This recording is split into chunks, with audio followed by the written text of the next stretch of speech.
And having done so,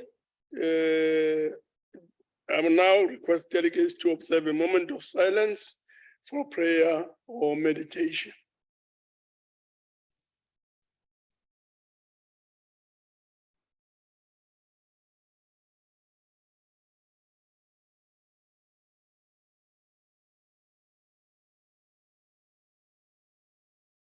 Thank you very much.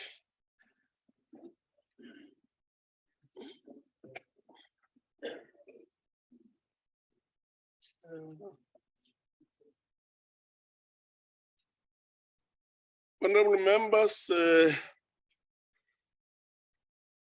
do allow me to remind all delegates that the rules and processes do apply in relation to this sitting. I would therefore like to make the following announcements. That the hybrid sitting constitutes a sitting of the National Council of Provinces, that delegates in the hybrid sitting enjoy the same powers and privileges that apply in a sitting of the National Council of Provinces, that for the purpose of the quorum, all delegates who are logged onto the virtual platform shall be considered present, that delegates must switch on their videos if they want to speak,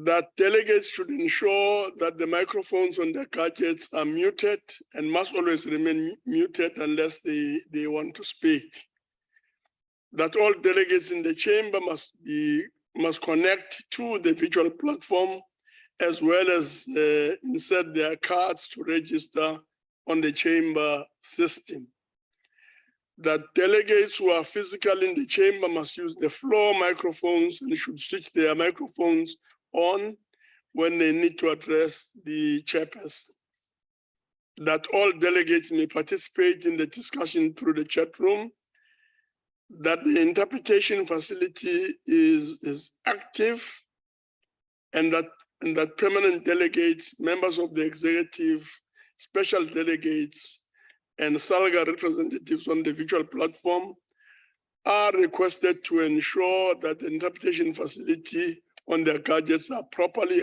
activated to facilitate access to the interpretation services. Permanent delegates and members of the executive in the chamber should use the interpretation gadgets on their desks to access the interpretation facilities. Honorable delegates, according to and in keeping with the Council Rule 2291, there'll be no notice of motion or motions without notice. In addition, honorable delegates, before we proceed, I would like to announce that we have received a letter of resignation from Honorable S. Zandamela.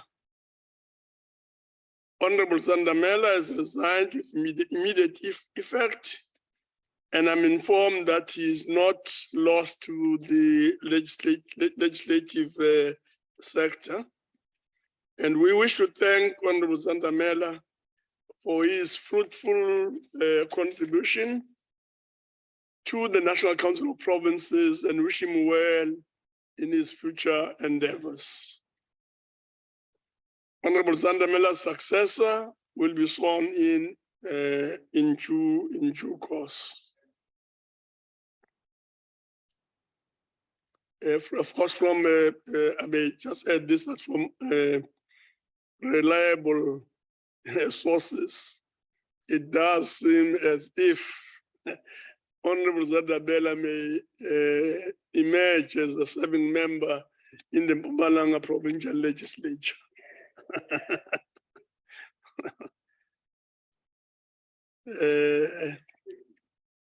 Honorable delegates, before we proceed to the subject for debate, I would like to take this opportunity to welcome the Minister. Welcome, Minister.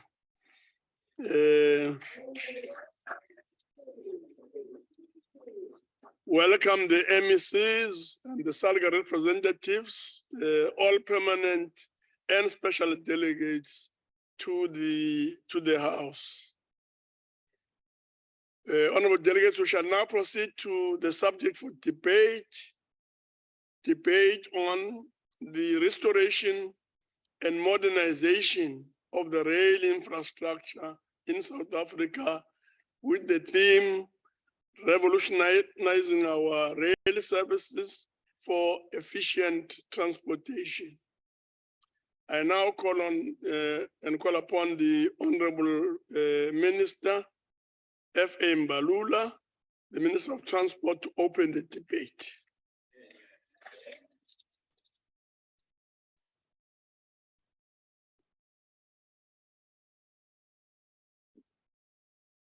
Thank you, Chairperson of the NCOP, Honorable Amos Masondo, Chairperson of the Select Committee on Public Works and Infrastructure, Transport and Public Service and Administration, Mr. Kenny Moima, Honorable members of the NCOP, provincial delegates to the NCOP.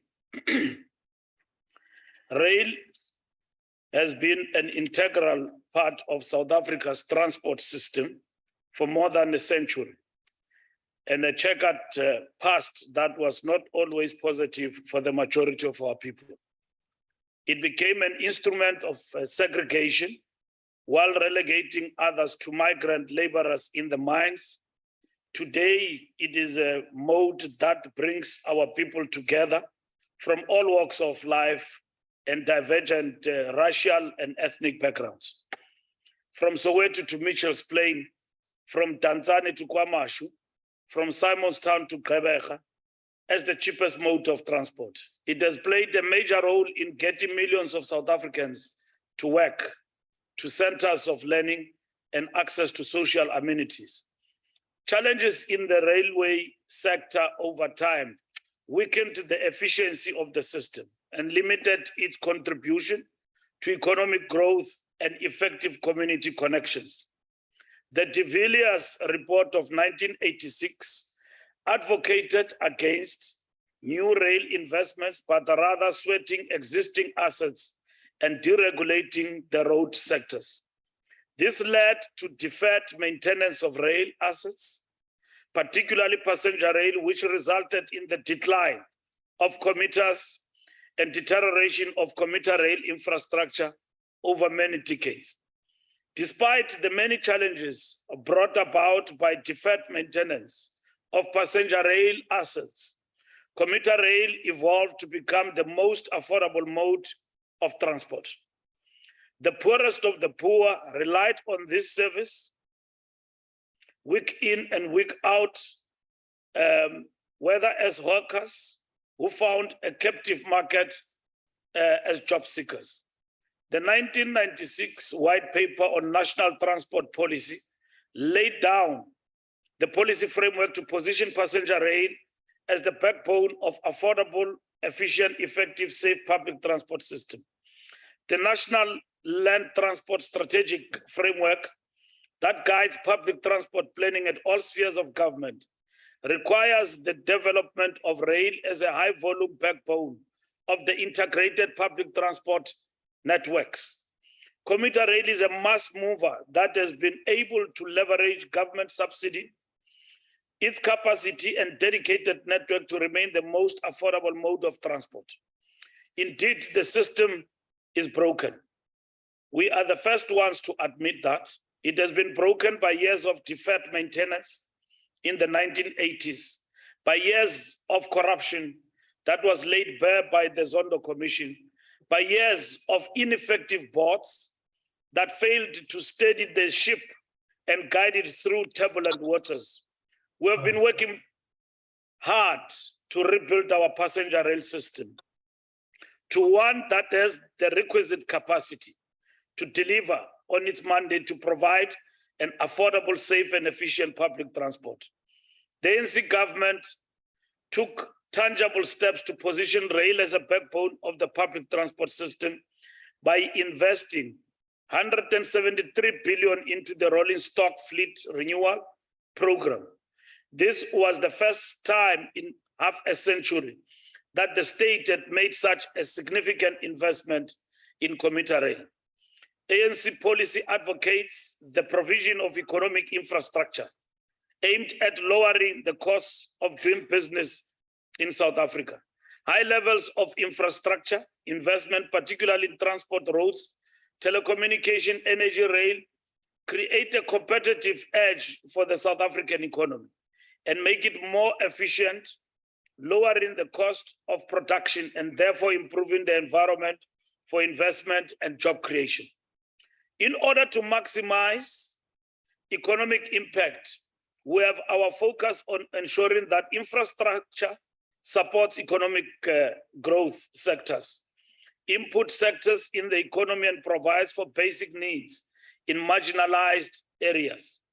The ANC policy is emphatic in that infrastructure should be focused in growth areas, development corridors, and spatial development initiatives, integrated sustainable rural development program, and urban renewal nodal areas, a labor-intensive rollout program in identified priority areas of the country for the maintenance of infrastructure, where lack of further maintenance will mean the loss of that asset is necessary. The white paper on national rail policy approved by Cabinet in March 2022 and tabled in Parliament seeks to give practical expression to the ANC policy trajectory.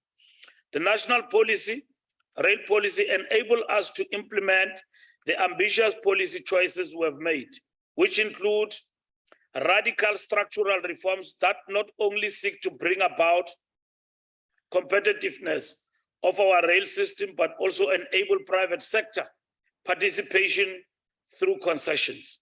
These choices will enable us to bring about the rail renaissance.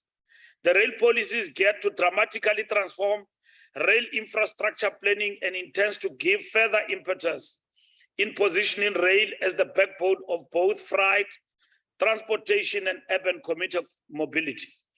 This policy identifies concerns regarding the country's rail infrastructure planning quality, which becomes a perverse incentive for fragmentation and inefficiencies in the system. The national rail policy, therefore, sets out a dedicated phased approach to revitalize the country's rail sector by investing substantially to establish a high-performance rail sector that will position rail to make a meaningful contribution. The rail renaissance envisaged by the rail policy is a long-term undertaking by government, requiring focused support for both wide-ranging institutional reforms and substantial financial commitment. The major policy thrusts of the rail policy include investment programs, private sector participation, introduction of economic regulation, and the third-party access, amongst others. The interventions will usher a railway renaissance in the country through investments in high-speed, heavy haul, heavy intermodal, as well as contemporary urban and regional rapid transit.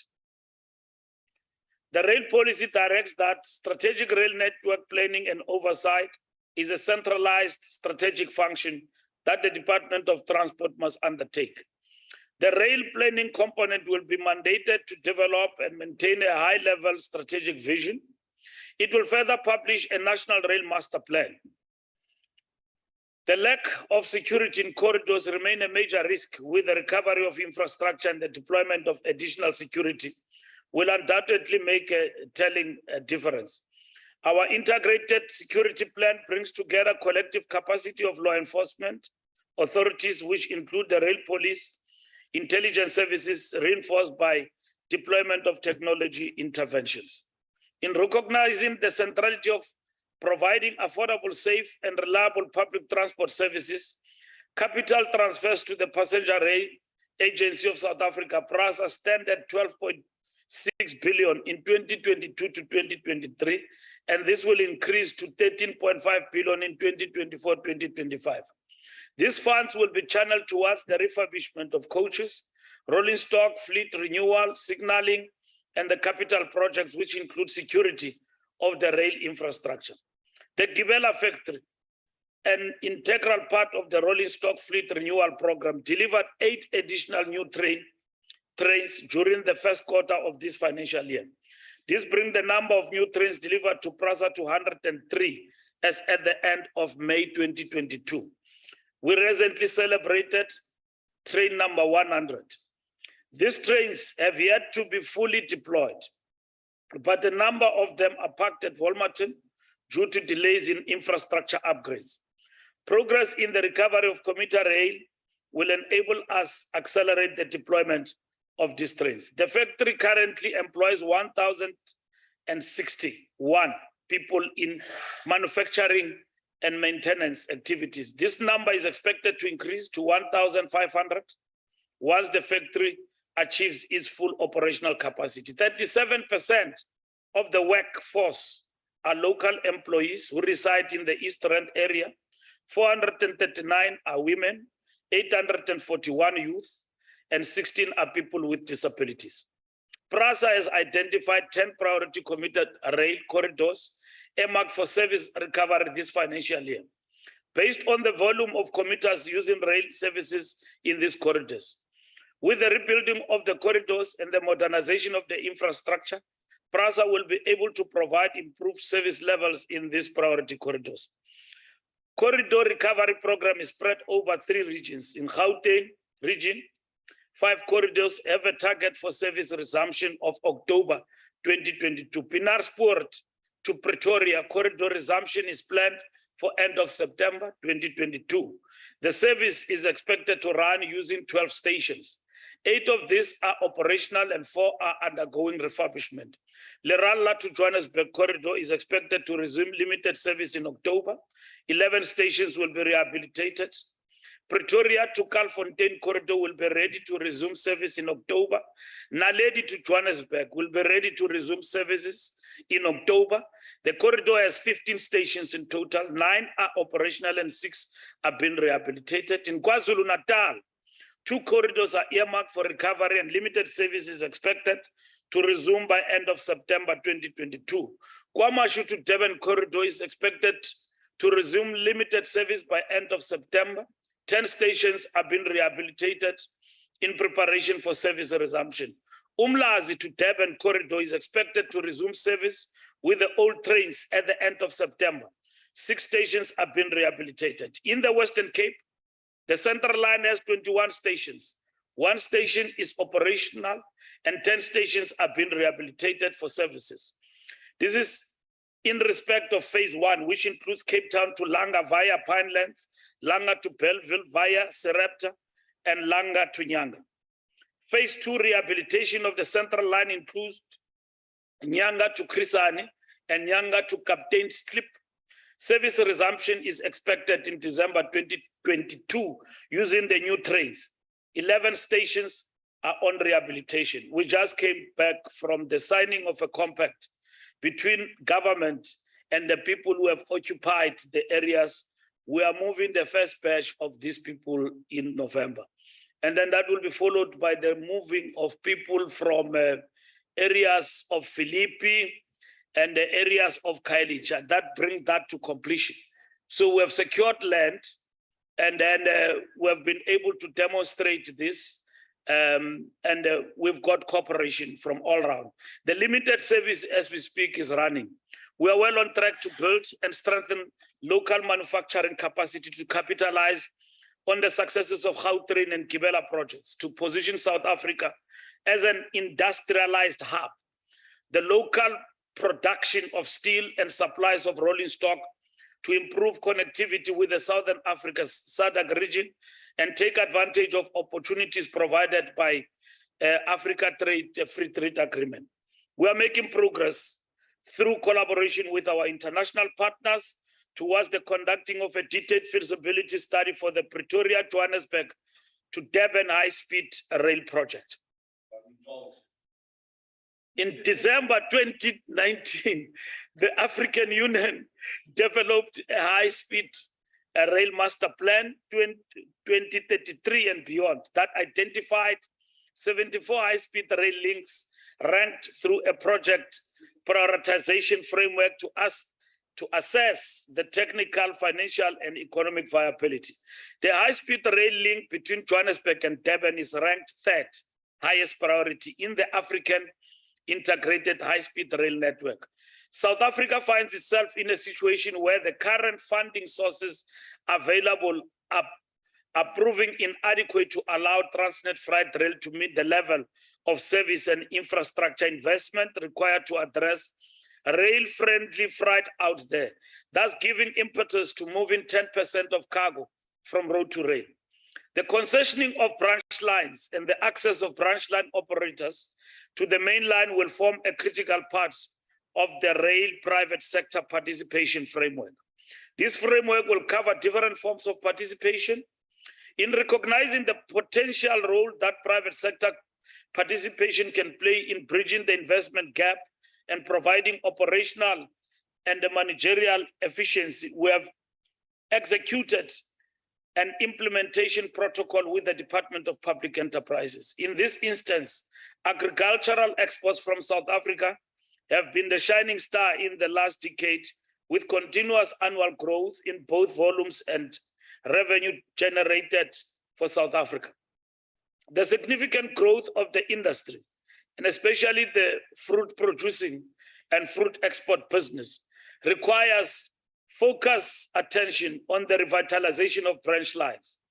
Economic regulation is critical in ensuring that the playing field is level for equitable access in rail network. The economic regulation of transport bill is currently before Parliament.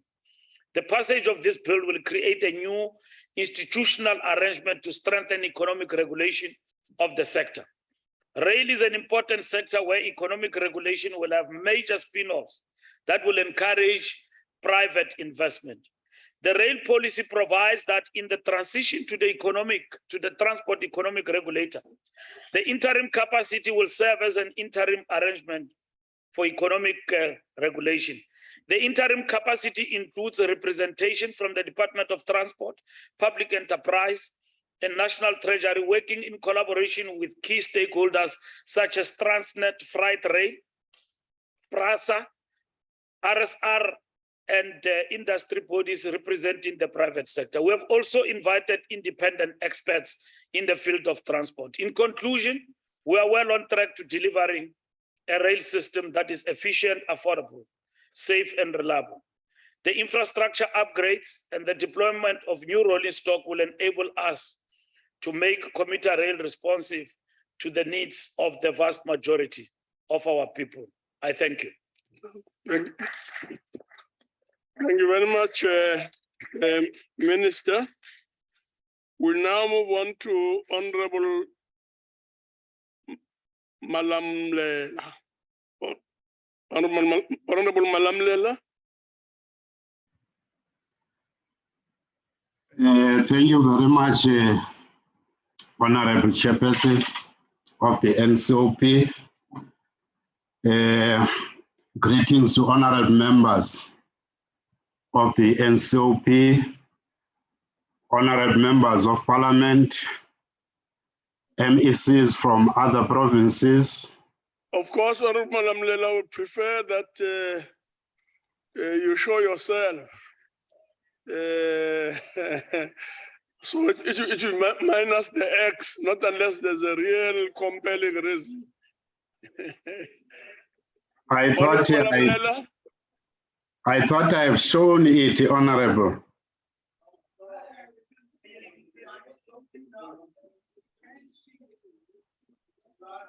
Please proceed. Can you be able to see me now?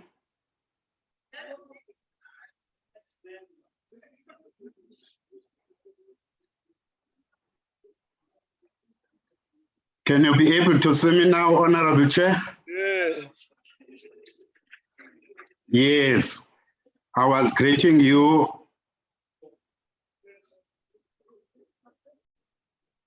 Yes, please proceed.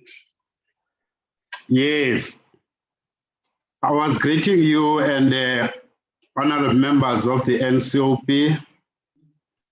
And I was saying on behalf of the Home of the Legends, I wish to convey greetings to everyone in the plenary on the National Council of Provinces. It is our singular honor to partake in this important debate on restoration and modernization of rail infrastructure. Honorable Chair, this debate is important in the context of rebuilding our economy and the people's livelihoods and the aftermath of the disastrous coronavirus.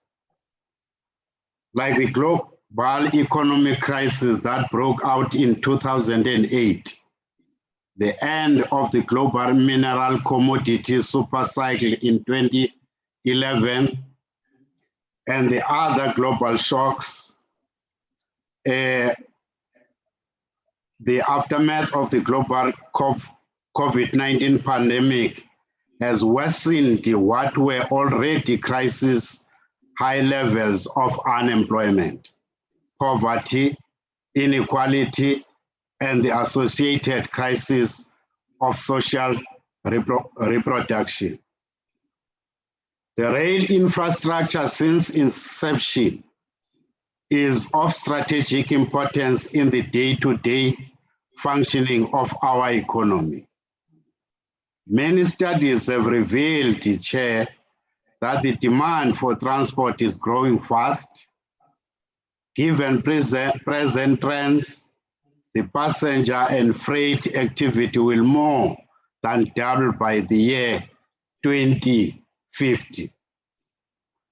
Such growth is a token of social and economic progress, but it carries with it greater energy demand and increased carbon dioxide emissions and atmospheric pollutants. Honorable Chair and honorable members, our point is that the rail sector can provide substantial benefits for the energy sector as well as for the environment. By diversifying energy sources and providing more efficient mobility, rail can lower transport energy use and reduce carbon dioxide and local pollutant emission. A greater reliance on rail, Chair, has the potential to cut that growth. In a world becoming ever more urbanized, rail travel is well matched to urban needs. High-speed rail can serve as an alternative to short-distance air travel, and conventional and freight rail can complement other transport modes to provide efficient mobility. The rail transport is often neglected, Chair, in all the topical pertinent issues in the public discourse about the possible and important future transport systems. Maybe this is because the rail transport dates back centuries and helped fuel the Industrial Revolution. And yet, despite the advent of cars and airplanes, rail of all types has continued to evolve and thrive. In modern cities, metropoles, and light rail offer reliable, affordable, and fast alternatives to road transport, reducing congestion in the internal traffic management system as well as local pollutant and greenhouse gas emissions. High-speed trains provide a high-quality substitute for short-distance flight between urban centers. Flight rail offers a low emissions and low-cost linkage in freight supply chains. From an energy point of view or perspective, Rail is also among the most energy efficient and lowest emitting transport modes.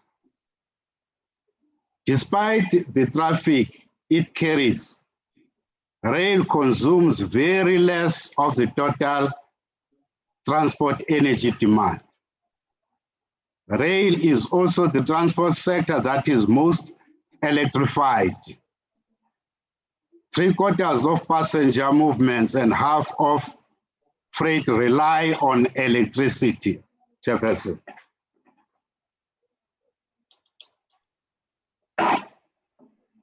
Urbanization and digitalization, among other megatrends, may redefine how energy is used in transport in the future, Chair. Rail has the opportunity to play an important role if it can leverage its unmatched advantages in moving people and goods along heavily utilized high demand routes. In doing so, it can provide substantial benefits for energy and the environment by diversifying energy sources and providing more efficient mobility. Rail can lower transport energy use and reduce carbon dioxide and local pollutant emissions.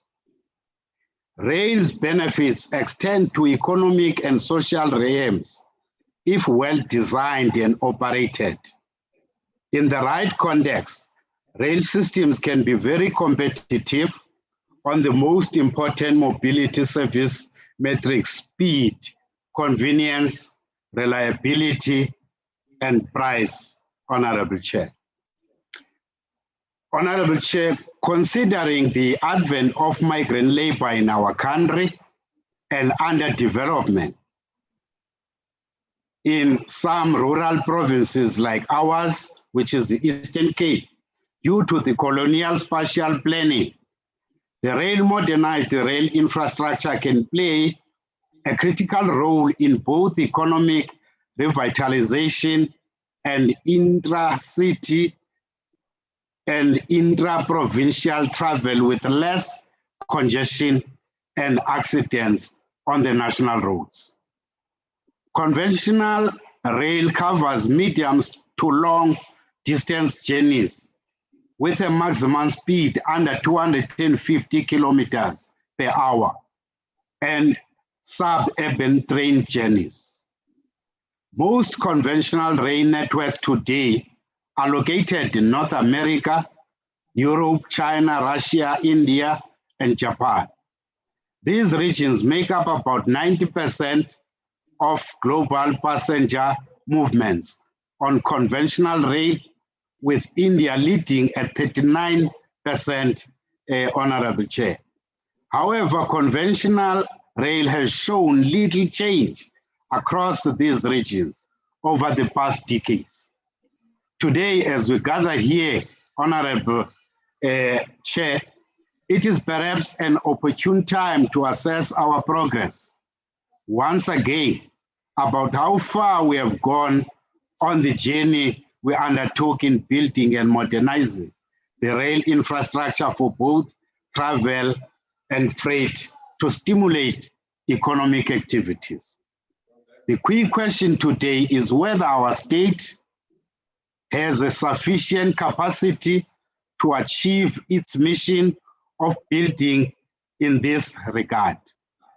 South Africa adopted a National Development Plan, Vision 2030, which constitutes a broad framework around which development must be undertaken.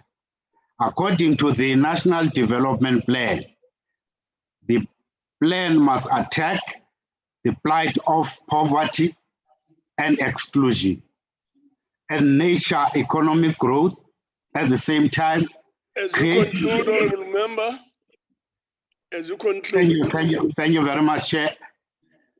Creating a virtual cycle of expanding opportunities, building capabilities, reducing poverty, involving communities in their own development, all leading to rising living standards. As I conclude, Chair, for us to realize the economic recovery will require bold steps, Chairperson, in rebuilding and revitalizing our economy. This cannot happen outside properly connected country and its people through diversified transportation, hence the importance of restoration and modernization of rail infrastructure. Thank you very much, Honorable Chairperson. No, thank you very much. Our next speaker is going to be Honorable Tim Prodesath. Tim.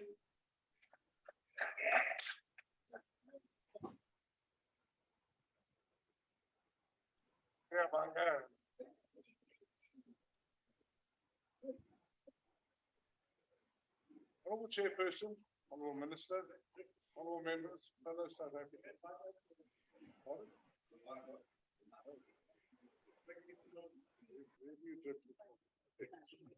All right, can you start? Okay. Can you hear me all now? Wonderful.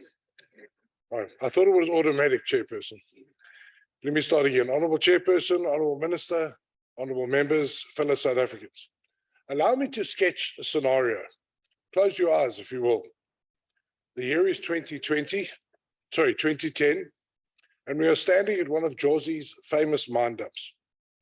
In the distance, we can see the magnificent F&B stadium that will soon host the FIFA World Cup final.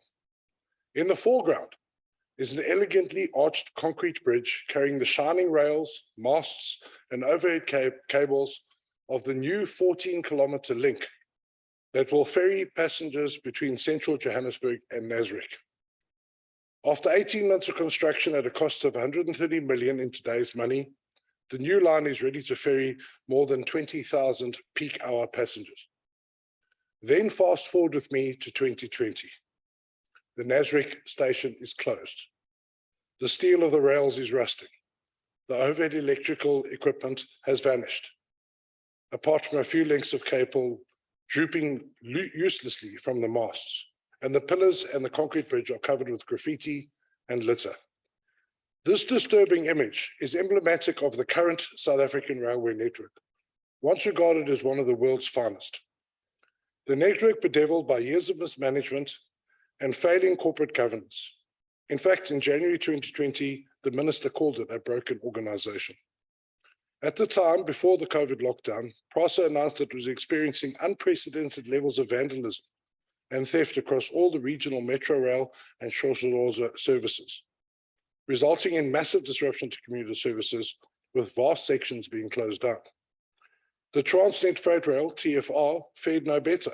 In March 2020, Transnet reported that it was cancelling about 170 goods trains a month because of the spike in 2019 of the theft of overhead cables.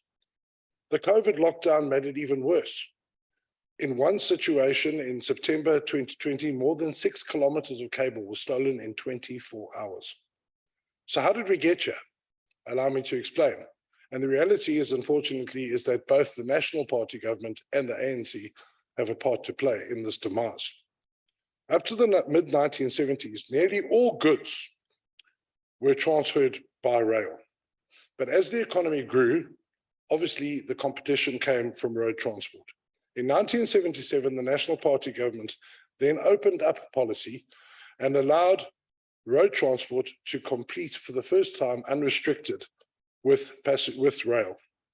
In 1981, the South African Railways and Harbours was renamed the South African Transport Services. An avalanche of consultants were recruited and basically disrupted the service without providing anything new. In April 1990, South African Transport Service became Transnet Limited. At this time, the penny had dropped, and the old Nats realized that there was only one way forward, and that was by way of privatization. This concept was widely accepted by the ANC in 1994 under President Ntata Mandela. But unfortunately, policy dithering and indecision took play, and this was pushed to the back under President Thabo Mbeki. The next step was fatal. The rail services were split. All suburban train services were moved to the Department of Transport, and all freight services were placed under Transnet and a different ministry. Had all rail remained under the Department of Transport at the time, it would have been obvious that there was vital to keep freight on rail as opposed to road. But now Transnet could allow rail to fail and roads to crumble. Why? Simply because it was not their problem. The reality is in South Africa is that the national roads are well maintained because they are sustained by toll revenue. Provincial roads are worse off. Over 40% of provincial roads are now regarded as poor. At the same time, the number of commercial vehicles in South African roads has increased between 5 to 10% per year. In 1993, about 400 million tons of goods were transported by road and 175 million tons on rail.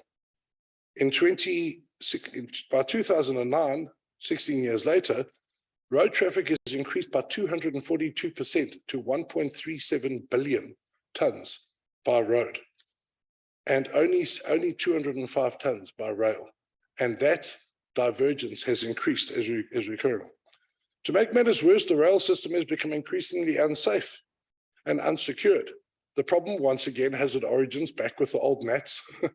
In the 1980s, they decided to close down the railway police, maybe to shore up their position at the time.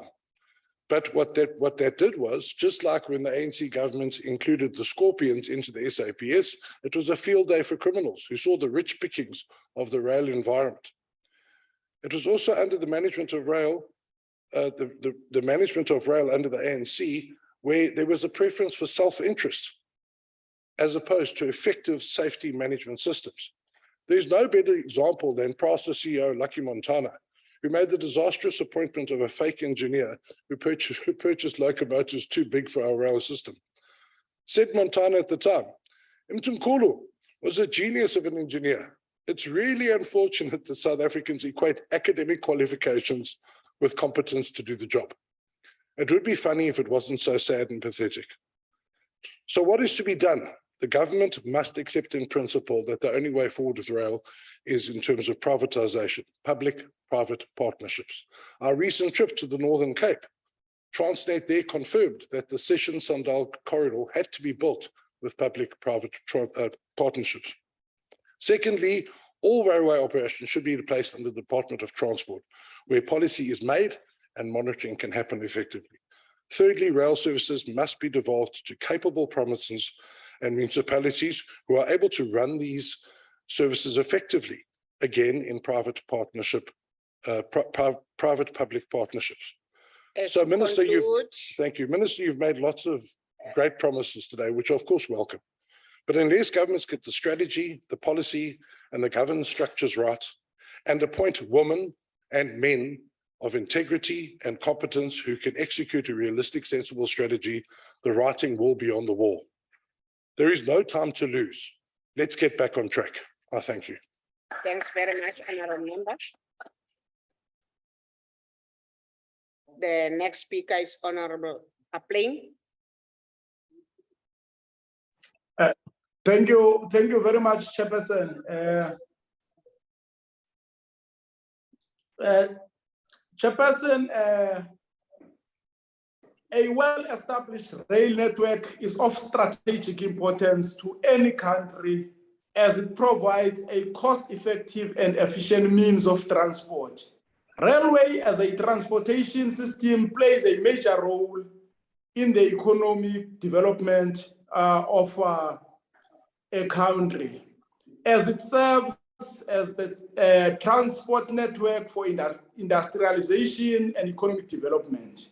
As such, the condition of the rail network should be of high importance and priority to government. Yet this is not the case in our country. As the state of South Africa's rail infrastructure is on the verge of collapse, Transnet and Passenger Rail Agency of South Africa were once vibrant railway systems, but today they are in a state of despair as a result of years of neglect and underfunding. There exists an underinvestment in infrastructure, and as such, we are facing an infrastructural gap. Most of our railway systems are not functioning as they should. More so, over the COVID-19 period, where we have witnessed an increasing trend of theft and vandalism, criminals are targeting rail infrastructure across all provinces in places such as Gauteng, and in some instances have stripped it bare. Overhead cables and other items are being taken, with repeated cases of vandalism being reported, which have forced PRASA to resort to diesel locomotives. Thieves and vandals have been left to their own devices. Government has also failed to prevent the continued vandalism and theft of cables and theft from goods containers.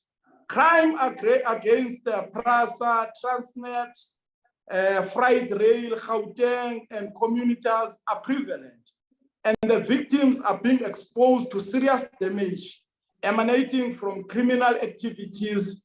Our people are no longer safe in their homes and in the public space where they board trains every day to and from work.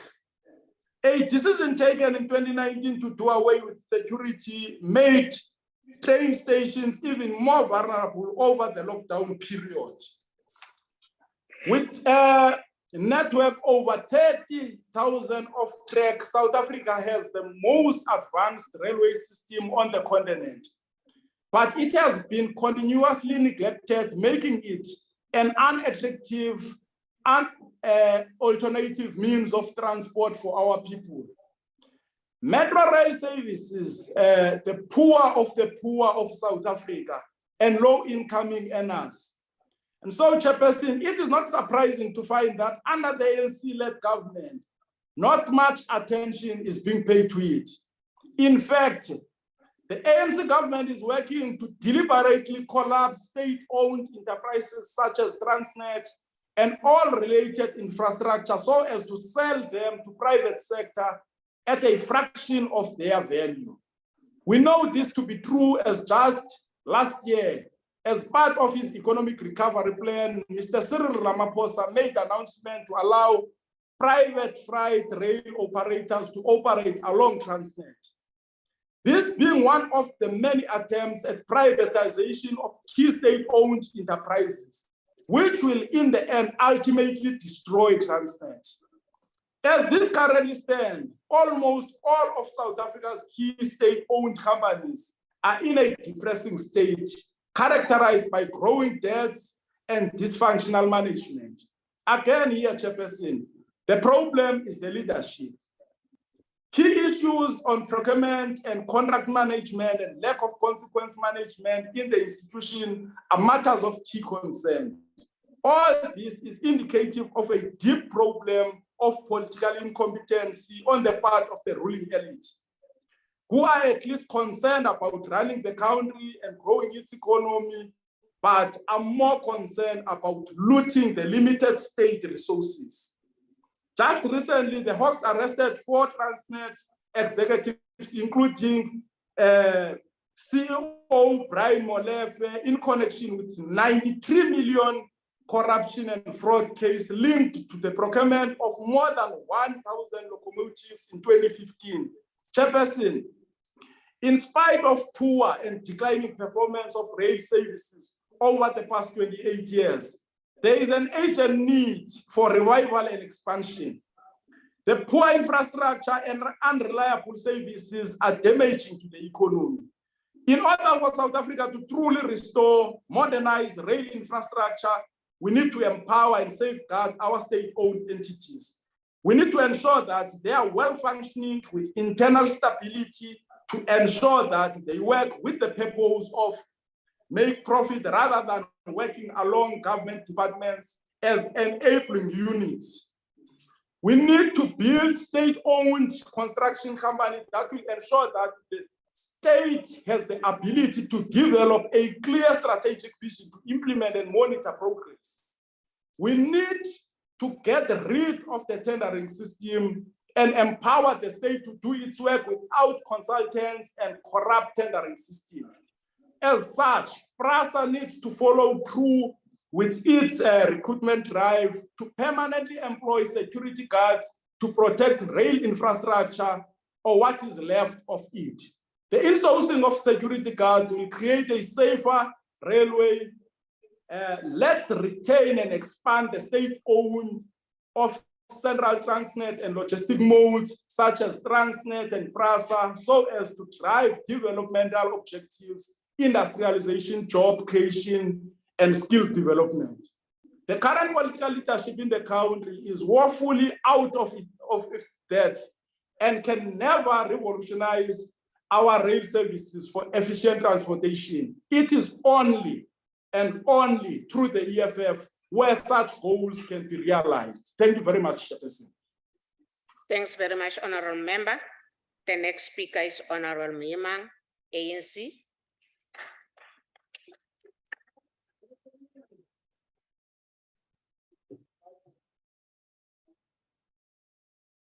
Thank you, House Chair Ngwenya. Greetings to members of this House, and special greetings to the Minister and our special delegates. Allow me to indeed rise on behalf of the ANC to also participate in this debate on the social and economic importance of the restoration and modernization of the rail infrastructure. House Chair, the proposition that one wants to put forth is that indeed all modes of transport and its efficient operation are critical and central to the functioning of any modern economy, which explains why as a country, South Africa has a fairly developed transport network in aviation, road, and rail. The importance, Chair, of this is that as a country, we have a relatively vast geography, which is from south to north. And this vastness, House Chair, is equivalent to flying from Istanbul to London and passing many countries in Europe. Therefore, House Chair, it is necessary to ensure that the country has an efficient and integrated transport system to ensure the movement of goods, freight, and people. The country also has an economic concentration due to the development of its political economy, which is primarily based on mining and agriculture, and therefore the importance of road, rail, to link the inland market to the coast for the import and export of goods and freight. House Chair, in many modes of transport, such as aviation and rail, the country has an excellent safety record. Our standards for regulation and legislation are based on the best international practice, which explains why the country's rail and road network is the envy of many. However, there is much work to be done and much still to be achieved to ensure that the transport sector positively contributes to the economic reconstruction and recovery plan. Over the recent past, the infrastructure has, in a number of sectors, needed to be addressed, particularly with regard to road and rail. We, however, take comfort in the fact that the current economic plan is also based on the infrastructure development, and this provides opportunities for the next level of development of the transport sector. House Chair, on the 22nd of July, as a committee responsible for transport, we received a briefing as a committee from PRASA. And as a committee, we noted the update on the status of the rehabilitation of the passenger rail network, which also reflected on the challenges that PRASA face in relation to the securing and protection of their assets, reconstruction of corridors, and the resumption of train services to the level to meet the required standards. And therefore, on this note, Chair, we appreciate the leadership role that the ANC-led government is doing in terms of the restoration and modernization of our rail. And this is so important, Chair, because the briefing and update on progress was centered around the modernization program. It was the rehabilitation of the passenger rail network and the funding that is required. It is therefore timely that the restoration and modernization of the rail network has commenced as announced by the President in SONA 2020 for the restoration of the Mabopane line in Gauteng and Central Line in Cape Town. Indeed, this was also captured in the input by the Minister, and we appreciate the leadership role that is infusing. Since the government has funded the Department of Transport for PRAZA to execute this project, this ANC-led government, Chair, clearly take heed of the importance of the rail system. And following that, House Chair, the Minister has also released draft white paper on rail for comment. This is an indication of work in progress, and therefore the ANC's commitment to move from rail infrastructure, which faced many negative challenges, to restoration and modernization. House Chair, the rail transport of people and goods in South Africa is one of the most important elements of the country's transport logistic infrastructure. All major cities in the country are connected by rail. The rail infrastructure is an integrated network and services the movement of passengers through short distance and long distance, as well as freight logistics at the same time. Indeed, South Africa has around 25,000 kilometers of rail line, and of that, PRAZA owns 2,280 kilometers exclusively in Gauteng, eThekwini, and Cape Town. Transnet operates the remainder. This is not a small infrastructure by global standards. So therefore, rail is an efficient, cheap, and safe mode of transport in comparison to road transport.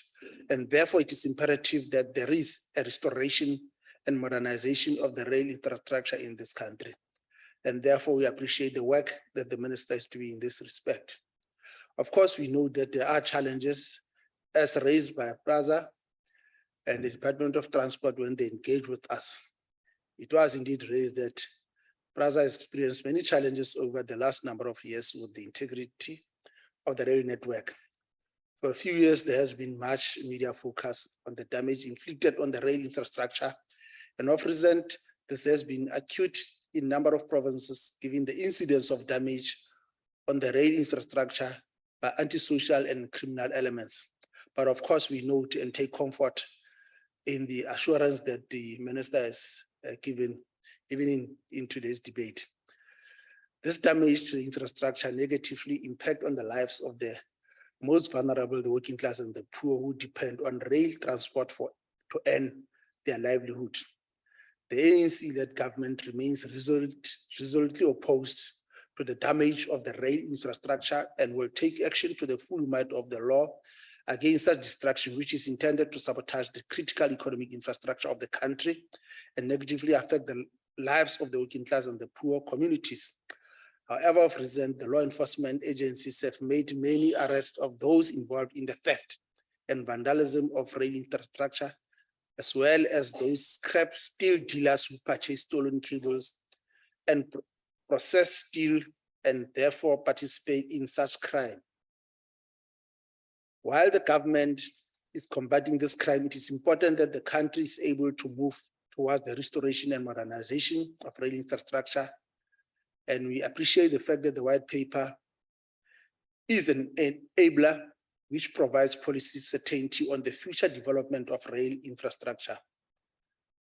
Honorable House Chair, the restoration and modernization of the rail infrastructure is based on the white paper on rail needs to ensure that it is an enabler and catalyst of transformation, because rail is an important mode of transport for the working class and the poor who, due to apartheid special planning, reside far from workplace.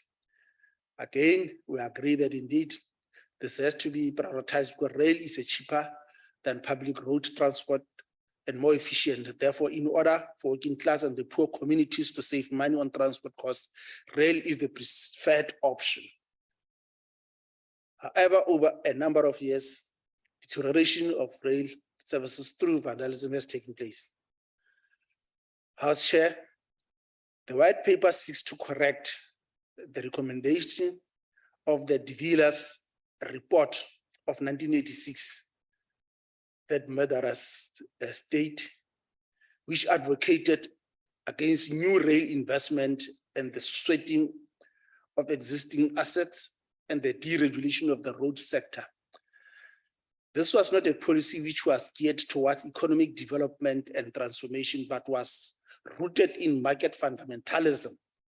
The white paper on rail, as presented by the minister, is attempting to create policy certainty and ensure that the further development of rail infrastructure, which has been neglected since 1988, does forge ahead.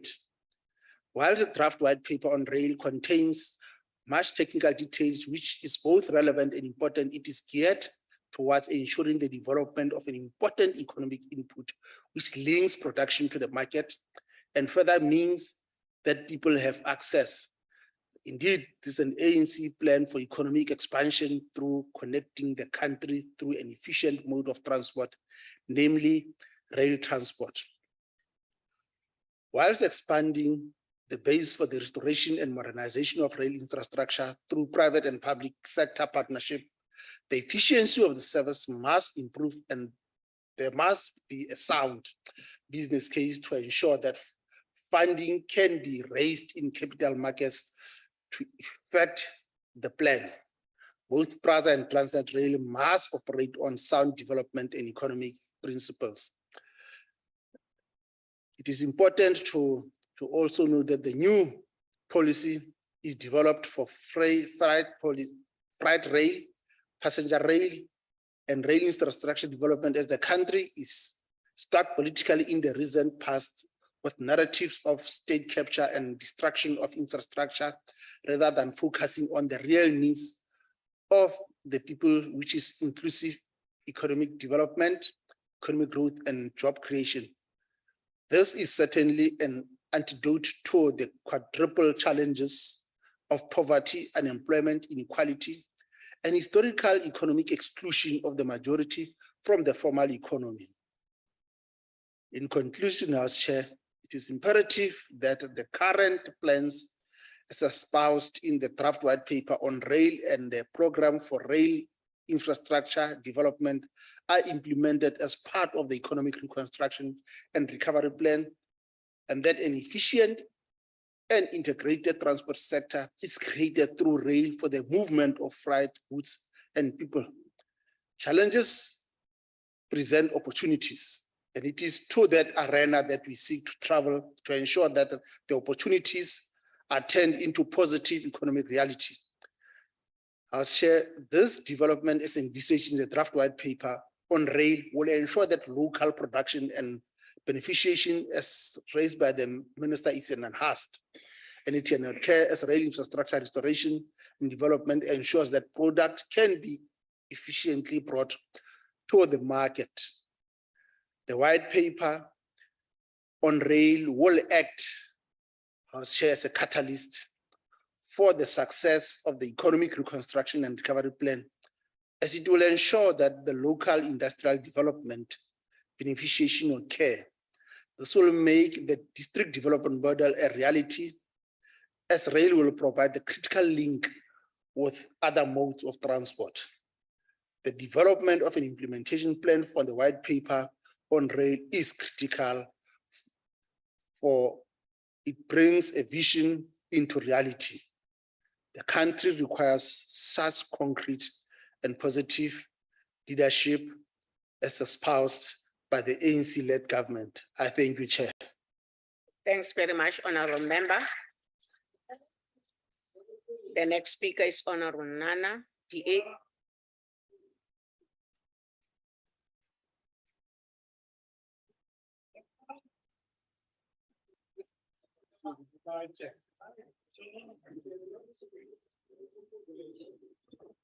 Honorable House Chairperson, Minister Mbalula, honorable members of the NCOP. Colleagues, allow me to remind this council that yesterday, the 7th of September 2022, marked exactly 30 years since the Bishop massacre, in which unarmed, peaceful, and defenseless pro-democracy protesters were mercilessly gunned down by the Ciskei Defense Force led by Brigadier Joshua Qozo, leaving 29 people dead and scores injured. Some of us in this house witnessed this cold-blooded, unprovoked murder. The wounds are still fresh and the deep scars are still showing.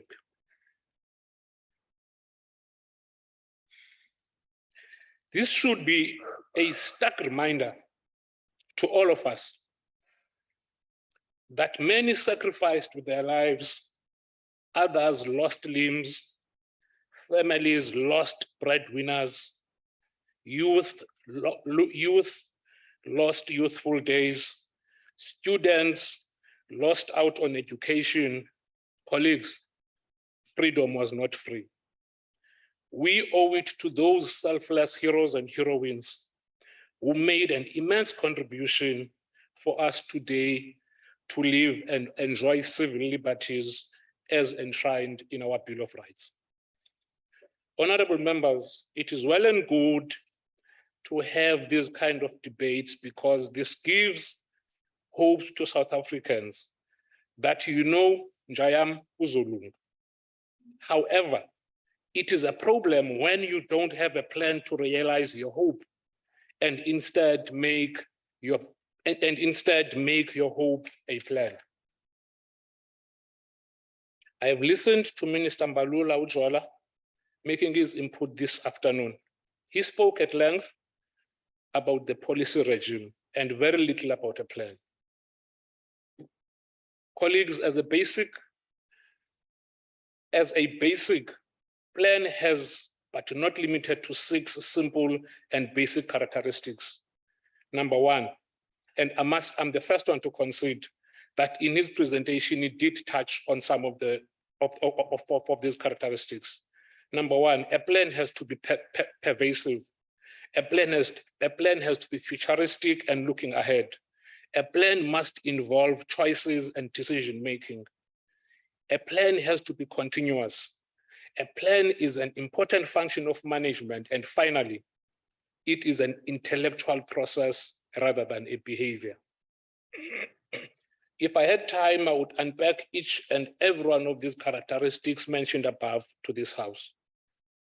The theme of this debate, and I quote, restoration and modernization of rail infrastructure in South Africa, revolutionizing our rail services for efficient transportation, close quote, could not have come at a more appropriate time.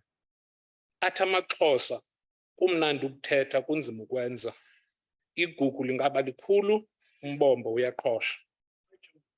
The theory of modernization suggests that traditional societies will develop as they adopt more modern practices. Proponents of modernization theory claim that modern states are wealthier and more powerful, and that their citizens are freer to enjoy a high standard of living. If the above theory is anything to go by, as a country, we are well off the mark. Before we talk modernization, we must firstly unshackle ourselves from the political dogma of socialism and other backward isms. For our rail infrastructure to be modernized, We must embrace technology, new ideas, and open it up for competition and investment. By so doing, we'll be adopting the modern practices. Our country will be a lot more wealthy and powerful, and its citizens will enjoy a higher standard of living. South Africa has a rail network of 30,400 kilometers.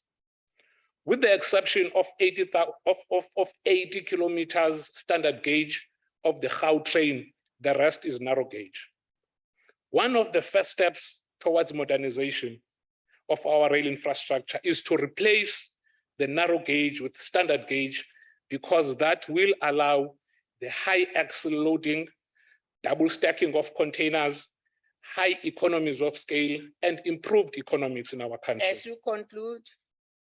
In simple terms, honorable members, with the standard gauge, goods will move more faster, cheaper, in large volumes, and to the benefit of the country's economy.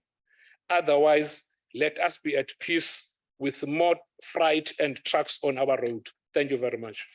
Thanks very much, honorable member. Thanks, honorable member. The next speaker is Honorable N. Khatebe, IFP. Kungan.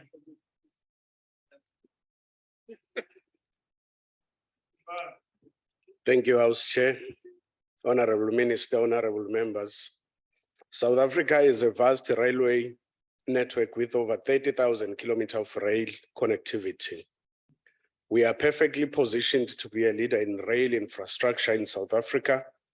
This optimism is driven by the fact that we know that South Africans want a safe and reliable rail service.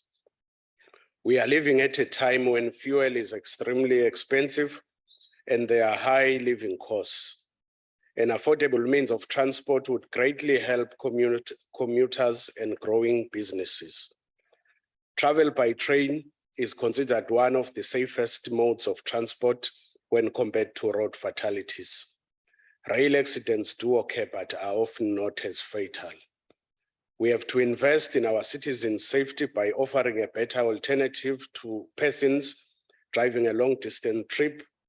Many South Africans drive the distance from Johannesburg to the coastal cities and various towns and cities inland.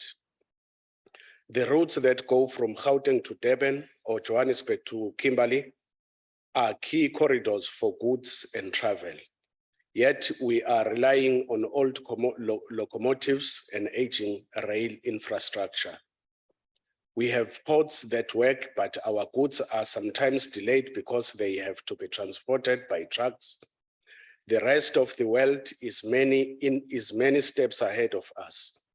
Not only have some states maintained and invested in resorting existing infrastructure, but they have woven in new trains and introduced new technologies.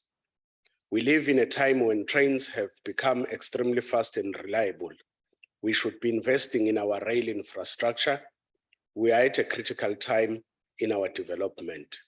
All government can talk about is the fourth IR, yet we are still stuck on the third IR. As we do not have reliable power supply nor a reliable modern transport system. Can we change phones or other devices on our trains? Is there Wi-Fi on our trains? All productivity stops once all your devices have no power or you are unable to connect to the internet while en route to your destination. South Africa is reliant on tourism to contribute to the GDP. Tourism is the industry that is quickly recovering and almost returned to pre-COVID levels. However, we are missing on our key streams of income, and this is due to a lack of infrastructure. We need to connect our semi-rural towns and holiday towns to the big economic hubs for both tourism and employment opportunities. The fact that Garden Route and the coastal holiday towns are not better linked to Cape Town or Gqeberha is a huge loss for the tourism sector and other industries that benefit from the sector. The corridor between Johannesburg and Durban is crucial for goods, but also for tourism. We have to invest in this important corridor. It drives billions into our economy. The linking of rural towns to cities is part of job creation and ensuring that there is not a mass exodus and rural abandoning. Modern and well-maintained infrastructure means that we can move goods faster from inland to the coast. Mining companies lose income when our rail services do not work and are unreliable. As we are aware, mining is a big employer and As you contributor conclude. to the South African economy. In 2014, government announced 173 billion investment towards the modernization of South African railway system. And just recently, the Minister of Finance announced that over the next 3 years, the government will spend 812 billion on public sector infrastructure. We seem to be acutely aware of the great need to modernize our rail infrastructure, but we have failed to maintain the infrastructure we do have. We need to put our words into action. Thank you, We have Honorable fallen Member. far behind. Thank you, Chair. Thanks very much, Honorable Member. The next speaker is Honorable M. Let Munareng Mpumalanga, MEC Public Works, Roads and Transport. On visual. Thank you, Chairperson. Chairperson of the National Council of Provinces, Honorable A. Masondo, the Deputy Chairperson of the National Council of Provinces, Honorable S. Lucas, Honorable Minister of Transport, Mr. Fikile Mbalula, Premiers from all provinces, permanent delegates of the National Council of Provinces, special delegates from provinces to the NCOP and the South Local Government Association representatives. Honorable Chairperson, in the forward of the White Paper on National Rail Policy number 2077, the Minister of Transport, Honorable Fikile Mbalula, makes this point. I open quote. South Africa's constitution categorizes public transport as a functional area of concurrent national and provincial legislative competence, while municipal public transport is an inclusive local government competence, close quote. We are therefore proud as special delegates from Mpumalanga province to be here and contribute to the debate on restoration and modernization of rail infrastructure in South Africa. Honorable Chairperson, our starting point is that we supported the 3 pillars of PRASA modernization program, namely rolling stock general overhaul, rolling stock fleet renewal program, and signaling and communications. Our understanding is that the refurbishing roll stock has the capacity of creating 2,000 jobs for a period of 5 years. The rolling stock fleet will deliver 96 new trains, which will result in a huge impact on economic spin-offs, while signaling and communications would increase efficiency and safety of rail transport. Honorable Chairperson, we note the negative impact the COVID-19 had on the effective running of trains, the 10 kilometers of stolen track, and the delay caused by human settlements in the rail reserves. All this does not deter PRASA from its commitment of delivering an efficient and reliable rail for South Africans.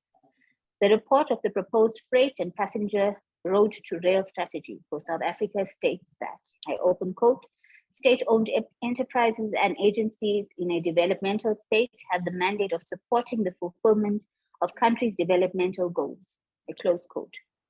Whereas the intentions of the White Paper on rail is to place rail on a sound footing to play a meaningful role as a backbone of seemingly integrated transport value chain, able to make a meaningful contribution to the economy. Government, working closely with the agency henceforth, should intensify its broad consultation of relevant stakeholders, including the public, in the process of restoration of rail. This is because in most countries, rail is the most effective mode of public transport, with high benefits for growth and stability of society. For instance, the community of Nkangala was to benefit a great deal should the Moloto Rail Corridor project get the necessary funding. Moloto Rail Corridor project was to go a long way in reducing fatal road accidents we have witnessed throughout the years on the R573 road. The passenger rail is the permanent solution to the lack of economic beneficiation for this community, and it is a project that should not be overlooked. Honorable Chairperson, our country is bordered by 4 countries, which includes Botswana, Zimbabwe, Namibia, and Mozambique.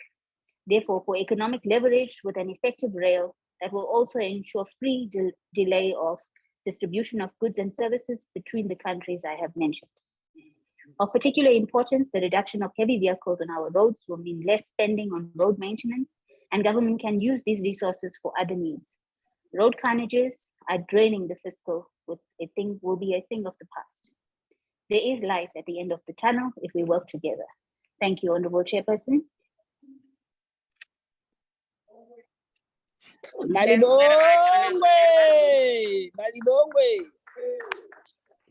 Thanks very much, Honorable Member. The next speaker is Honorable Mulapisi, Northwest MEC, Public Works and Road.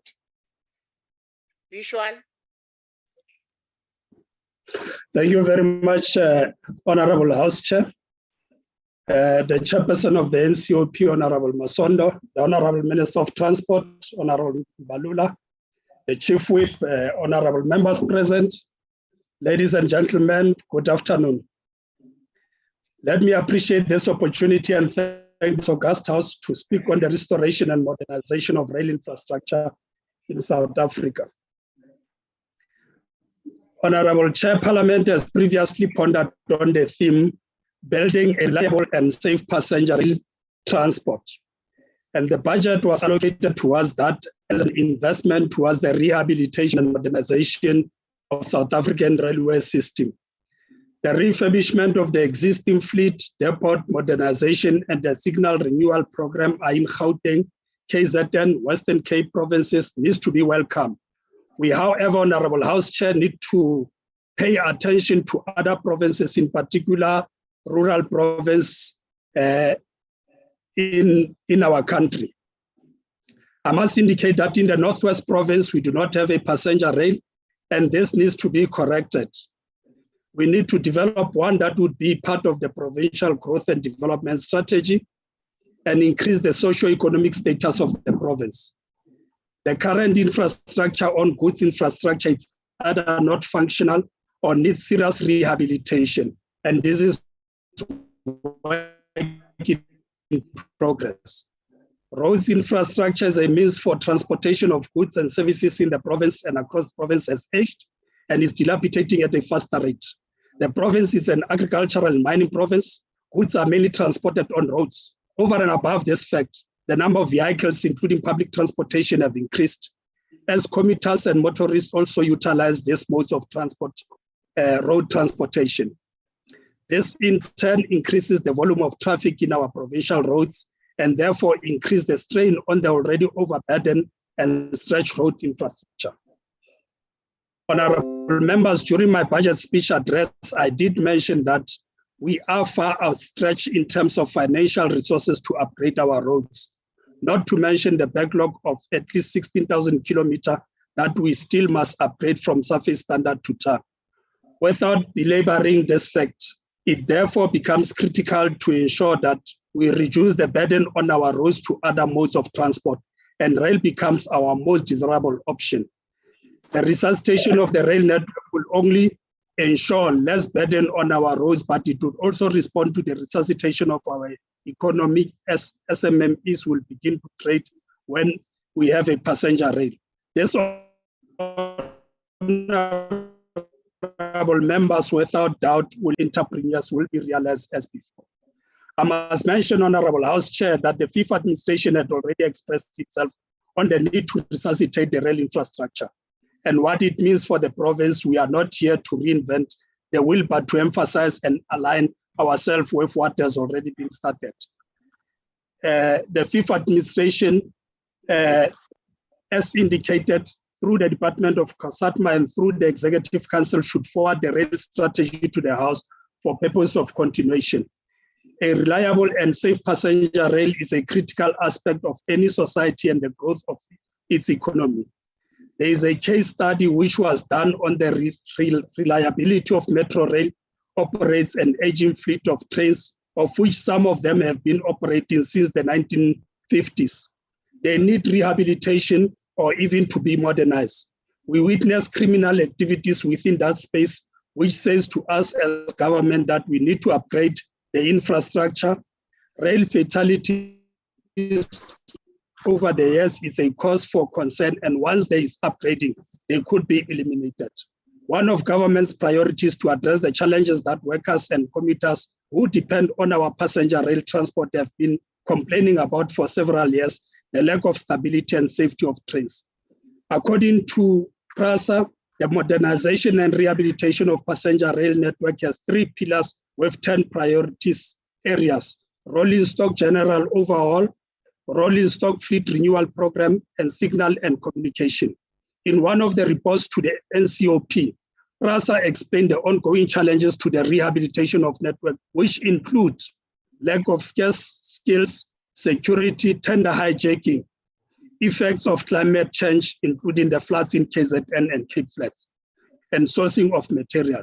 Security was a fundamental requirement without which all PRASA rebuilding efforts might be undermined.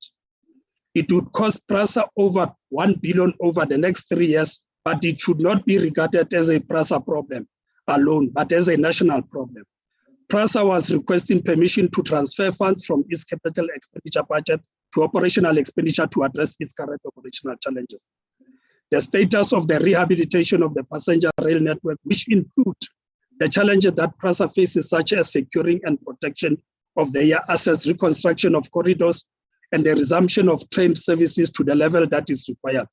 One of the biggest challenges PRASA faces is the operational funding to sustain its mandate. PRASA reported that 18 out of 40 corridors nationally are functional except for KZN, where only 3 are functional due to the recent floods. The policy on public-private partnership and devolution of commuter rail responsibility to provinces, job creation, and interdepartmental collaboration to solve the problem of human settlement on the central line in Cape Town, among others, are critical. Once again, as I said, the passenger rail as a mode of transport play a critical role in socio-economic development and therefore needs to be prioritized, and we must welcome the initiative and move taken by Minister and the department to pay a special attention to this area of work and note the good work that is being done. Those ones who are saying the ANC government is doing nothing. Thanks very much, member. Honorable members, the next speaker is Honorable DG Michelle, Western Cape, MEC Transport and Public Works. Good afternoon, House Chairperson, Honorable Chairperson of the National Council of Provinces, honorable members, delegates from provinces, Honorable Minister of Transport, distinguished guests, ladies and gentlemen. It is indeed a great honor for me to represent Western Cape Provincial Parliament as the Western Cape Minister of Mobility today in the National Council of Provinces during this very important debate. Honorable House Chair, I think we can all agree that passenger rail in Cape Town is in crisis. What was once the backbone of transport system, carrying over 600,000 passengers per day, is now transporting a small fraction of this number, estimated to be fewer than 50,000 passengers per day. Today, passengers avoid using rail because it has become so unreliable. The service will be operating one day and the next day it will be absent. Passengers, Honorable House Chair, cannot on rail. While the system was already in crisis prior to the COVID-19 lockdown, the situation deteriorated further during this period with rampant vandalism and theft of all rail assets, including the unprecedented stripping of stations. Honorable House Chairs, this left the rail service in its worst state to date. Honorable House Chair, I want to commend PRASA for restoring some of these services, including the recent partial reintroduction of services on the central line. It is imperative that all necessary action is taken to fully restore rail service to their position as the backbone of transport and to improve the quality of services over time. Honorable House Chair, the Western Cape government stands ready to work with the national government, with PRASA, the City of Cape Town and other stakeholders to support what should be a collective and an urgent effort. We urge the national government to make sufficient resources available to expedite the full restoration of the central line and to broaden the network so that it can once again provide affordable access to opportunities for the people of Khayelitsha and Mitchell's Plain. Honorable House Chair, a functional and effective rail service is critical if we are serious about providing reliable, affordable, safe and dignified public transport for our people. A good rail service is critical for a number of reasons, not the least of which is because it is key in addressing the challenge of economic growth for job creation to ultimately improve the lives of the people. People, Honorable House Chair, need real options to go about their lives. Every day that the province goes without such a service, it is costing us millions in missed opportunities and constraining economic progress and job creation. The situation cannot continue and something must change. Honorable House Chair, the dire state of rail infrastructure presents an unprecedented opportunity to rebuild in a way which modernizes the network, leveraging the latest technologies where feasible to do so.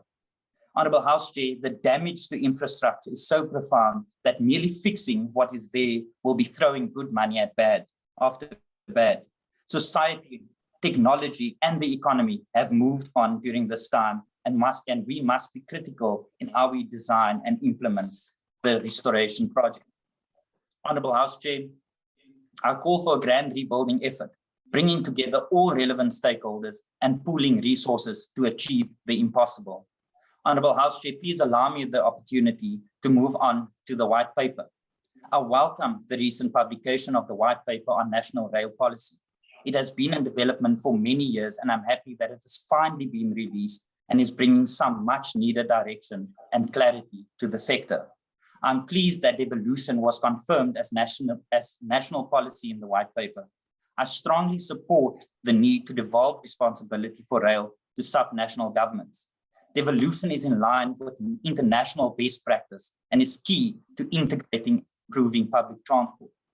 Honorable House Chair, given the state of rail, it is critical for devolution to proceed as quickly as possible. Therefore, I want to use this opportunity to call on the National Minister and the National Department of Transport to expedite the finalization of the devolution strategy described in the white paper so that devolution can proceed.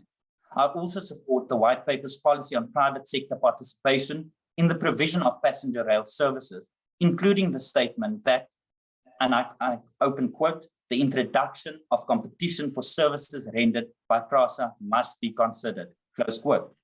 Honorable House Chair, I want to move on to freight rail, and an efficient freight rail system is critical for our economy.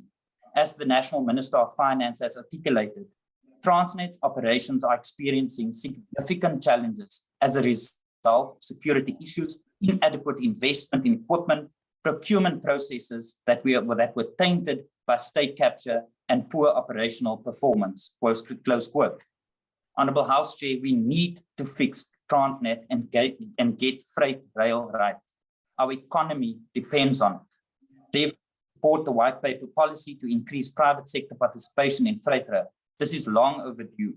The steps taken by Transnet to allow for private third-party access on selected rail corridors are to be welcomed, and I look forward to such opportunities being extended to the Western Cape, both freight and passenger rail. In conclusion, Honorable House Chair, if the policies articulated in the white paper are successfully implemented, they have the potential to fundamentally reshape the rail sector in South Africa. This includes the proposed institutional restructuring to create separate infrastructure owners, infrastructure managers, and train operators in line with international best practice. The role and participation of the Presidency's Operation Vulindlela in driving freight rail reforms are to be commended, and I would urge this unit to turn its attention to urban passenger rail. For all interventions, we need to act urgently to speed up the process of reform, investment, and restoration. Honorable House Chair, at a fundamental level, many of the challenges faced in the rail sector were and are caused by governance challenges at both PRASA and Transnet, as was confirmed by the reports published by the Zondo Commission. Therefore, the top priority, Honorable House Chair, must be to fix governance at these two critical institutions, as this solid foundation is needed if we are to successfully address the serious rail challenges we both face here in the Western Cape and across South Africa. Without sound, consistent, and clear management, the restoration of rail is unlikely to see the light of day, and many of these grand plans will come to naught. Honorable House Chair, we cannot allow that to happen. Minister Mlula, we need to fix rail transport. And as always, I will continue to work with you to do so in the interest of the citizen who depend on us in the transport space. I thank you. Thanks very much, Honorable Member.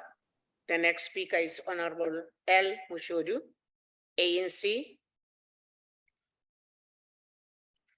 On visual. Thank you, House Chairperson, Honorable Minister, Honorable Members. Honorable Chairperson, the ANC has long recognized and consistently advocate for the necessity of the efficient functioning of the commuter rail, as it is the cheapest and fastest, most efficient mode of transport. The over-dependence of the country on the use of the road is not suitable, as it is increased time and cost for the movement of the people and the goods. It also increased road maintenance costs. However, over a number of years, the rail infrastructure was subjected to the theft and vandalism, which government has opposed and law enforcement agencies have taken action against many perpetrators on this crime. Honorable Chairperson, the policy of the ANC government has consistently been to protect and optimize the user of the current rail infrastructure and to protect it from the theft and vandalism. The country has a single national rail infrastructure network, which is utilized for both the movement of goods and people, and therefore service as two-sided purpose. It is therefore a strategic economic asset. Honorable Chairperson, since the SONA of 2020, the President focused on the restoration of the rail infrastructure through commencing with the redevelopment of the Central Line in the Western Cape and the Mabopane Line in Gauteng. The focus of the President, while motivating for the restoration and modernization of the rail system, was to ensure the development of an efficient rail commuter service for enhancing the economic lives of the poor and marginalized communities who depend on the rail as an important form of transport. Providing such service to marginalized and historical disadvantage is a core principle of access to and contributing to inclusion in the economy. Therefore, reducing poverty, inequality, and unemployment for the vast majority as commuter rail is an enabler for job creation. Honorable Chairperson, the funding for this process of restoring the commuter rail has been made available to the National Department of Transport in this budget, making financial transfer to PRAZA for the restoration and modernisation of the rail infrastructure. Preserving and protecting the current asset base is the first step to further investment in upgrading modernization of the rail infrastructure.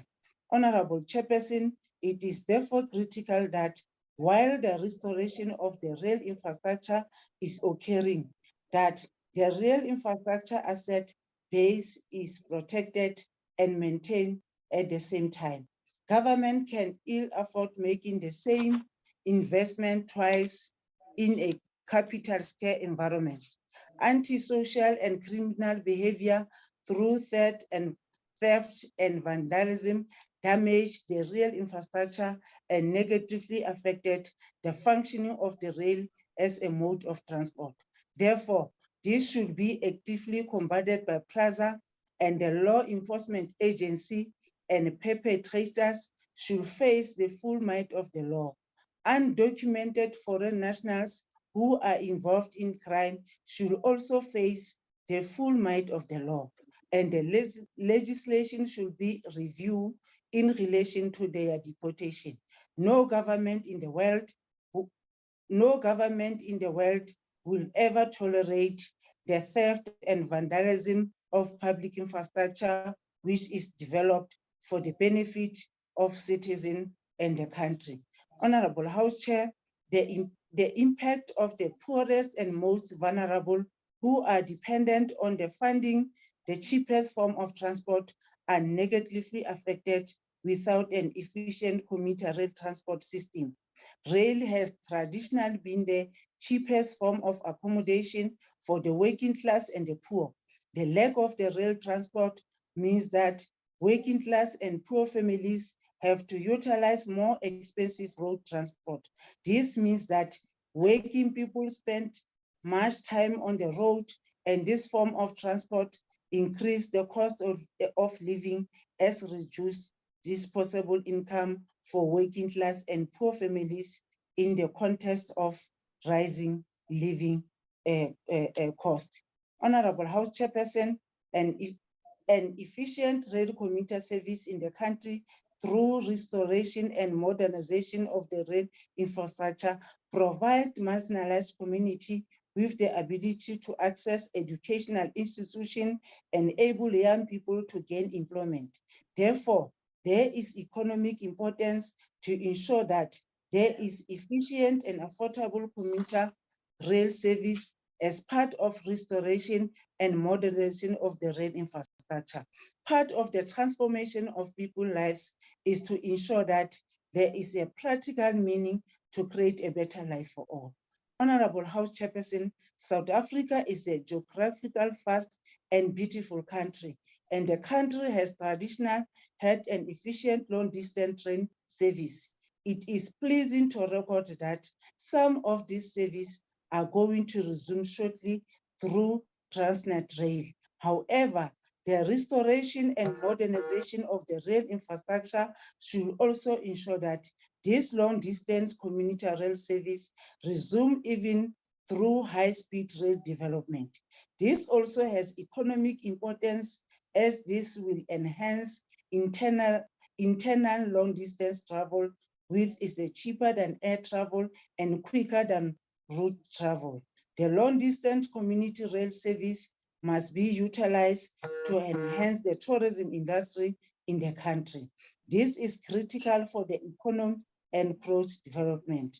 Honorable House Chairperson, the release of the white paper on the rail comes at a critical conjuncture as the Ministry and Department of Transport has commenced through PRAZA with the restoration of the rail infrastructure through the Magopan project in Gauteng and the Central Line in the Western Cape. The draft white paper on the rail is comprehensive. It is deal with all aspects of the rail infrastructure and its efficiently functioning to create policy certainty and the development of an implementation plan. The comprehensive nature of white paper rail highlights the importance of the mode of transport and the necessity to shift to the mode of transport. This is not without stating that the focus on this input to the debate is on the benefit for the people from all provinces of the restoration and modernization of the rail infrastructure.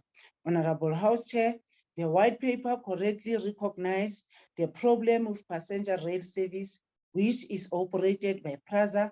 The issue of insufficient capacity to meet demand is due to an aging train fleet due to the inadequate funding. In addition, Honorable House Chair, PRAZA will have to regain its lost market to other expensive and time-consuming mode of transport. Honorable Chairperson, the entity need to increase its revenue base and cannot solely depend on government funding. Any funding must have a coherent business case, which also include becoming financially viable and profitable to fund development projects. The issue of modernizing passenger rail service through private and public partnership need to be explored if necessary in the urban centers. However, this option will be more attractive on tourism road and long-distance road for the private sector, and it is pleasing to see the analysis of the white paper on the rail on the economic opportunity which are possible for rail tourism in the country like South Africa. Honorable House Chair, this means that as part of restoration and moderation of the rail infrastructure, that the issue of security of passenger trade and rail infrastructure is dealt with as the user of the mode of transport is also dependent on people feeling safe. Honorable House Chair, PRAZA under its new board is certainly overcoming the previous period which created instability in the functioning of the entity and saw a decline in its service and revenue. It has also faced numerous security challenges in the recent past.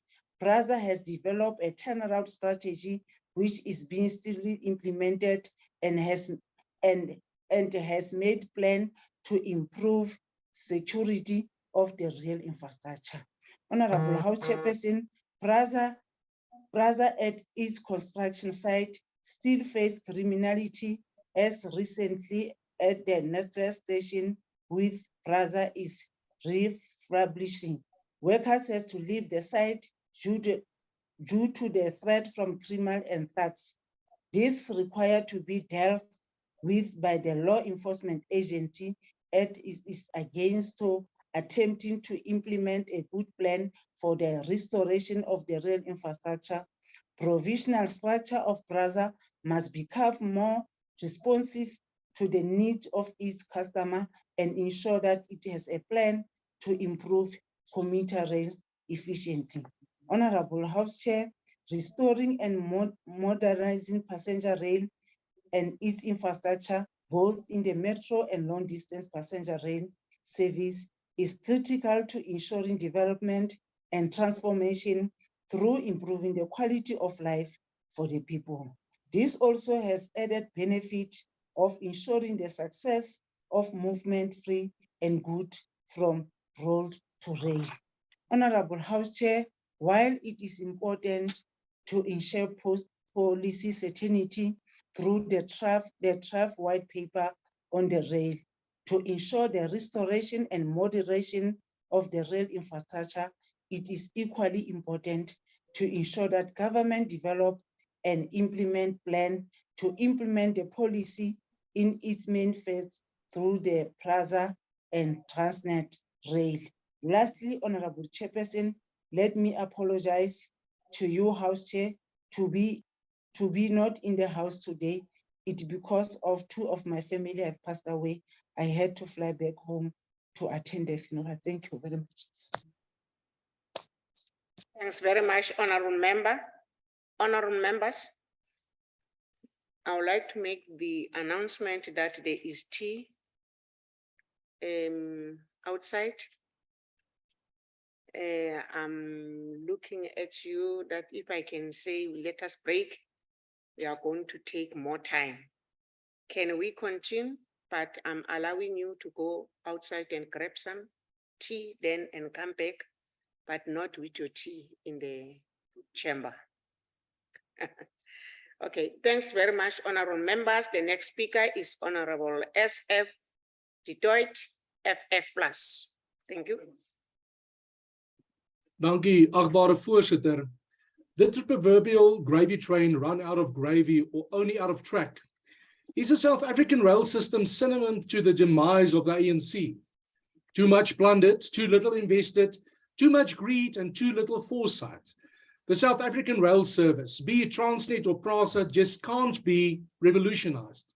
To revolutionize something means to change something radically or fundamentally.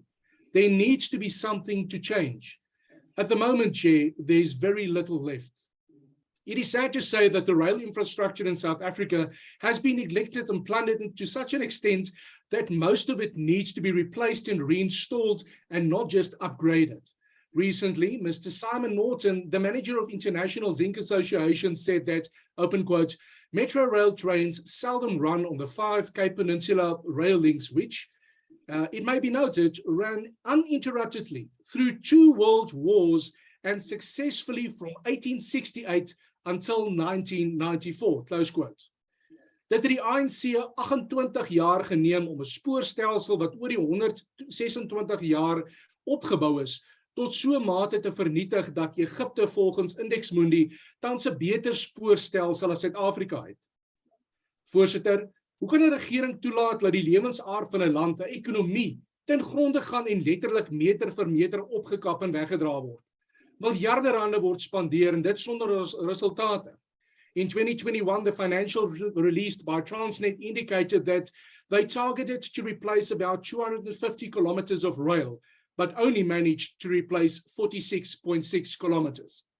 The Daily Maverick correctly indicated that, an open quote, the cumulative result of the failing efficiently implement the entire rail program is a systematic destruction of the railway industry. This has led to unreliability of service or no service at all, which affects freight customers who rely on rail to transport their products, close quote. Transnet entered to a contract where it was supposed to build and deliver 1,064 locomotives between 2014 and 2021. Only 500 was built. In addition, it was projected that 340 wagons would be built. None of it has been built. Voorsitter, tussen 2017 en 2019 het die strukturele plundering en diefstal en vandalisme van PRASA, nee, dit het die belasting betaal, so wat 1 miljard rand gekos. Die regering het met hul onvermoë om te lei en die land sonder korrupsie te bestuur toegelaat dat die spoorstelsel wat veronderstel was om 2.5 miljoen treinpassasiers per dag te laat pendel, slegs so wat 800,000 pendelaars per dag in 2019 vervoer het. We all remember President Ramaphosa's 45-minute train trip that ended up to be a 3-hour delay. The situation hasn't improved much since. PRASA se eie data dui aan dat daar aanvanklik 590 werkende treinstasies in Suid-Afrika was, waarvan slegs 129 tans operasioneel is. Die vraag is, voorsitter, wat het van die personeel geword wat by hierdie 461 stasies gewerk het? Volgens hierdie PRASA verslag het die passasiersgetalle van 500 miljoen per jaar na slegs 17 miljoen per jaar gesak. Volgens Andishwa Manka, woordvoerder van PRASA, word 1 miljard rand per jaar vir die volgende 3 jaar vir veiligheid en sekuriteit begroot. Minister Mbalula, don't blame the 1980s for the deterioration of the rail system. The ANC got a lucrative and working system. The ANC is solely to blame for the demise. Take responsibility for your failures, Minister. Yes, billions of rands were availed for infrastructure and maintenance, but what do we have to show? PRASA and Transnet are just another 2 of the ANC's statues of failure. In closing, Chair, it's important to remember that Transnet and PRASA are state-owned enterprises with cadres that were deployed. Between 2011 and 2014, Transnet awarded CRRC 3 contracts worth 25.4 billion to supply 554 locomotives. The total locomotive contract was eventually worth 54 billion, and yet Transnet still as a company complains it cannot meet its commercial rail freight requirements. The solution for the problem is privatization, Chair. There are too many foxes in this chicken pen. Taxpayers' money is the only thing that keeps this gravy tray slowly steaming on what is left of the tracks. I thank you. Thanks very much, Honorable Member. The next speaker is Councillor Kay Carls from Salga. Good afternoon, Honorable House Chair, Chairperson of the NCOP, Transport Minister, MECs, and honorable members. The access to motorized transport, which is fundamental for mobility, is a basic human right. Transport is indispensable to exercise some of the basic rights like health, education, economic activity, etc. Without it, you cannot exercise your right. In the context of South Africa of skewed income levels, public transport becomes an important element of the exercise of these rights. Historically, the rail mode has been a bigger part of the commuting public transport. As a result, its underplaying and some element of shunning has continued to affect the discharge of these basic human rights for many South Africans. So important is the rail mode that its modernization should be a continuous process. SALGA supports the commitment to restore the rail infrastructure. The restoration of the infrastructure should not just be on the areas that service offered, but also transformed into a service that supports other government initiatives such as spatial transformation, better integration of transport and land use, better use of the current funding mechanism, economic growth, dealing with unemployment, especially amongst the youth and women of our country. The current approach by PRASA seems determined only to restore the services as they were before the difficulties. The idea of modernization must not be limited to technology, but also incorporate ideas as promoted in the Integrated Urban Development Framework, IUDF, which includes making our cities better places to live in. The restoration and modernization project must also be used as an opportunity to implement some of the projects that were intended to improve the service prior to the recent challenges. The National Rail Policy does not deal with the restoration of urban rail infrastructure, but assumes it. The problem statement does not include any of the recent challenges which have resulted into the following. Only 18 of the 40 corridors are operational. In Gauteng, for example, 7 of the 17 corridors are operational. In Gauteng, 3 of the 9 corridors are operational, and that was before the floods. And then, Honorable House Chair, the paying passenger numbers for Metro Rail and the mainline passenger services must have dwindled further for the 2021 and 2022 fiscal year due to COVID, floods, and further vandalism. This highlights the importance and urgency thereof to restore of the restoration and modernization project. SALGA notes the important pronouncement of devolution of urban rail functions to local government.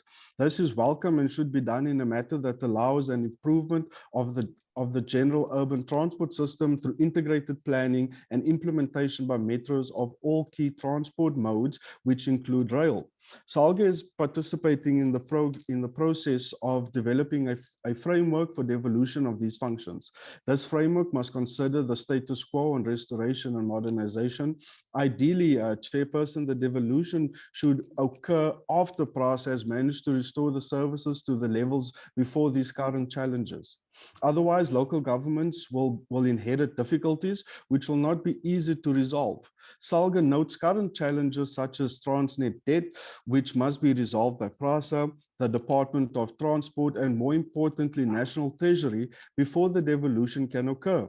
The agreements between PRASA and Transnet must be renegotiated for a more equitable responsibility between the two entities and with the spirit of cooperative governance.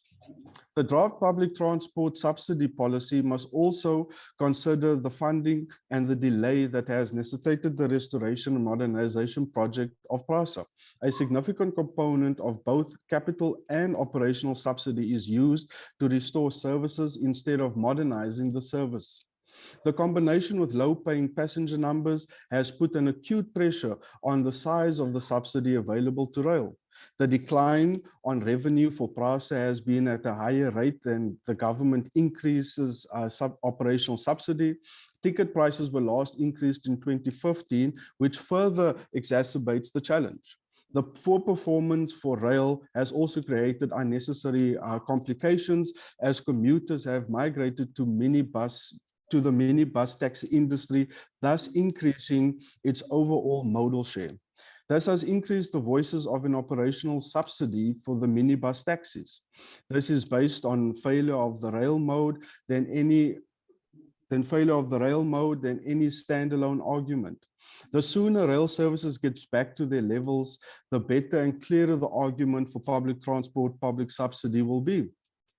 The possible introduction of an economic regulator in the rail sector is important to ensure better use of the current subsidies. The current approach leads to operational complacency. The Economic Regulation of Transport Bill is serving before the Portfolio Committee on Transport and when passed should assist to address these challenges. Currently, PRASA faces the following 3 challenges other than those that have already been mentioned. It is security, restoration, and funding. It is acknowledged that these problems are interrelated. There are opportunities of collaboration on all fronts between PRASA and local government to assist the process of returning the rail mode as the backbone of urban commuter transport.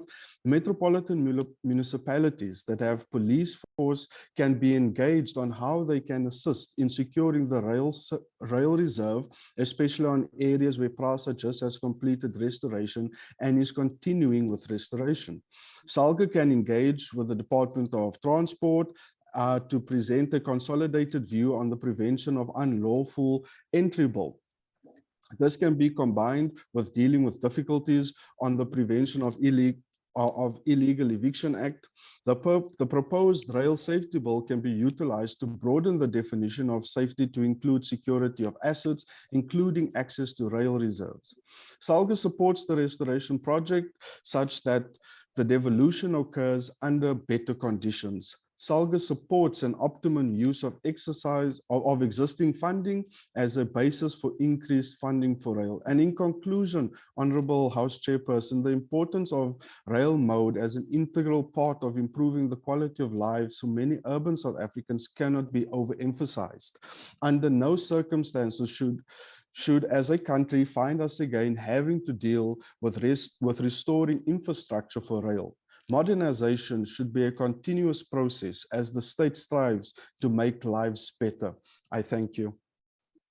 Thanks very much, honorable member. Honorable members, I will now call Honorable T.S. Mjali, KwaZulu-Natal Chairperson of Transport. Thank you, Honorable Chair. Greetings to the Minister.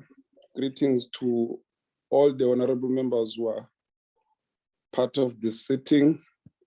Indeed, we are here to debate on the restoration and the modernization of the railway.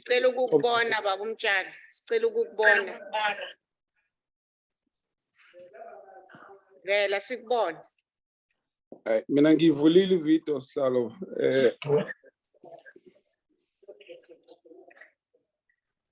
Nibongena early sikwazi ukuniframe kahle.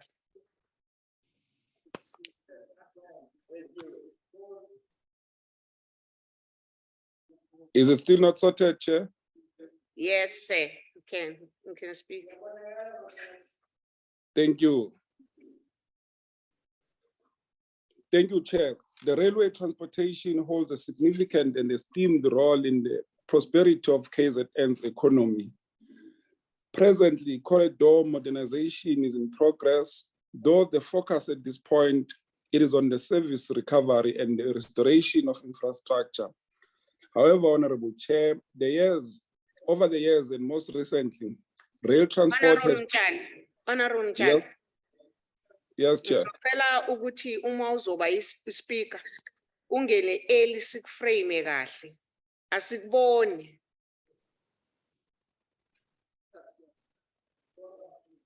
Ngilimisile iwash lami zilungise. Am I still not visible, Chair? Yebo, uyabonakala manje. Kuba. You can start, honorable member. Okay. Thanks, Chair. As I was alluding to the fact that the modernization that seeks to speak directly to the capacity and the new rebuilding of the infrastructure which assist in ensuring that the railway in particular in our province is able to be utilized by our people. You remember that, Honorable Chair, in the past, in particular, the 2021 July unrest and the recent floods, they resulted in the cost of about 3 billion, which is required in the province of KwaZulu-Natal as an estimated figures, while the loss of a fair revenue is estimated at about 50 million, hindering the reinforcement of the passenger rail network as the backbone of the KZN transport system. The modernization of rail infrastructure creates the system that responds to the transport needs, and it increases the number of trains in the shorter frequency, which will lead to the transporting more people at the higher frequency through urban areas while linking the rails with the key economic hubs. It must be noted that the majority of our people who uses railway transportation come from the poor background, in particular the working class. As a result, they stand to benefit more from the modernization of the rail infrastructure. We will note that PRASA rolling stock of fleet replacement program is supported by the depot modernization program, which includes the depot capacity upgrades aligned with each phase of the rolling stock deployment. Amongst other areas, the Springfield rolling stock depot in Durban Yard have been identified in KwaZulu-Natal for the depot modernization program to accommodate the requirements of the new incoming train fleet and the modern maintenance facilities, as well as the improved staging yards. The complete upgrade of the Durban Yard and Springfield depot it will take at least about 66 months to be completed. The projects are at a design development stage after there were a bit of delay due to court processes, which took almost a year. Through the envisaged investment via this program in the province of KwaZulu-Natal within the next 5 years, it is anticipated that a high number of job opportunities will be created for our communities living around the areas. This is a great deal as we're crying and we're fighting for more job opportunities, in particular for our youth. All this, by the way, Chair, is done by the ANC-led government, which is the government of the people doing this for the people. In March 2022, the cabinet approved the white paper on the national rail policy, which considers a holistic view of the trajectory in the rail development and introduces radical structural reforms within the sector, which, Honorable Minister, we must say that this was a groundbreaking policy in terms of being established by your department, with the intent of inviting private sector participation and ensure effective economic regulation that enables equitable access in the rail network. This will assist in opening up rail market to operators competing and improving operational efficiencies in freight movement through the province to the destination of the interior, both within and beyond the African borders, which will see the economy boost for the province of KwaZulu-Natal. We'll note that amongst the areas in particular, KwaMashu as well as Emlazi, they also stand to benefit with the modernization of this infrastructure. This speaks to the amount they pay as part of the transportation, but also part of the modernization. It speaks about bringing people closer to the economic hubs so that they spend less money in terms of traveling costs, for they will be getting closer to facilities of work and employment, which makes it easier for them to save. As we have said, this is designed to benefit our people, in particular the working class.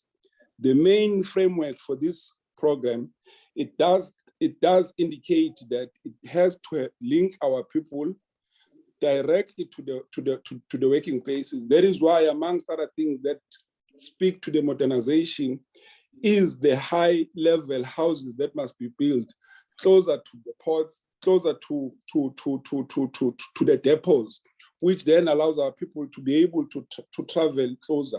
But also, amongst other things, noting the entry traffic that continues to grow on the basis of more vehicles utilizing our roads, the modernization and the restoration of the railway assist in terms of the transportation of goods, but also the increased number that we are observing, which then will allow other people, including the business sector in particular, to utilize different modes of transport as they're transporting their goods. That being said, we must thank you, Honorable Minister, for continued work. However, we do call for a far greater working relations with the Department of Transport in KwaZulu-Natal as we continue to advance this interest, understanding that some of the areas have the national interest that they are having the authority over them. But with the recent working good relations within the Department of Transport in KwaZulu-Natal, as well as the National Department, it does bring great results for the people of KwaZulu-Natal. That being said, I thank you, Honorable Chair. Thanks very much, Honorable Member. Honorable Member Sisia Kuba. The next speaker is Honorable J.J. Lords, DA. Thank you, Honorable Chairperson, Honorable Minister, members, and South Africans in general. I do think it is important for me to firstly start off by congratulating the Whip of the Western Cape on her birthday today. And I'm sure that with the accountability that she holds, the presiding officers and the other whips do, they'll be lining up to giving her lots of gifts on her birthday. But to start with the speech, Honorable Minister, as South Africans, we often do not know whether we should laugh or cry when faced with the daily barrage of incompetence, bluster, or more ANC-sponsored corruption. The most recent example where we didn't know whether we should cry out in frustration or laugh was the charade when our Pala owner used taxpayers' money to tar a pothole on a dusty road, on a dusty gravel road. Now, the shameful actions of the comrades, thinking nothing of stealing billions from the citizens and then tossing back crumbs, hoping that the theft and destruction of our country's resources and assets should be ignored. That is just unacceptable. So today we have a debate on the restoration and modernization of rail infrastructure, a debate that is long overdue, but also it's a debate that's wholly unnecessary because a once functioning rail network was allowed to fall into total neglect. That the ANC government has collapsed the public transport system is no longer in question. And even today, Minister Mbalula acknowledged that this mess was caused by the ANC. However, he talks as if he was not there when he and his colleagues sold out our country to the highest bidder from Dubai. He acts as if he was not there in cabinet when his colleagues, week in and week out, stole from the citizens of this country. We all know he was there. He just chose to not act. He looked the other way, and the only train he successfully enabled to make any progress was the ANC gravy train. I am, however, encouraged that the Honourable Mbalula agreed that it must be fixed, and the easiest, quickest way to fix it is to ensure that those who have a proven track record of delivering get the mandate and the accompanying resources to look after the commuters, the most vulnerable. What is needed is the urgent devolvement of public transport management to capable municipalities and provinces. With the ever-increasing fuel prices adding to the unacceptably high cost of living, it should be a top priority to provide economical, dependable, and a reliable rail network as a transport alternative. This will help low-income households and save them from spending such a high proportion of their monthly budget on transport and spending such a high percentage of their time commuting into work, where they could be spending that in either getting more resources or quality time with the family. Honourable Minister, we will hold you to account when you say that the central line will be up and running by December this year. My suspicion, however, is that you will not meet the deadline, and you will find 101 excuses with the support of the members in this House, with Honourable Dangbo again starting in 1652 and ending with WMC, but never ever taking any ownership for your own lack of delivery. Railways should be the main arteries that allow the easy movement of people and freight.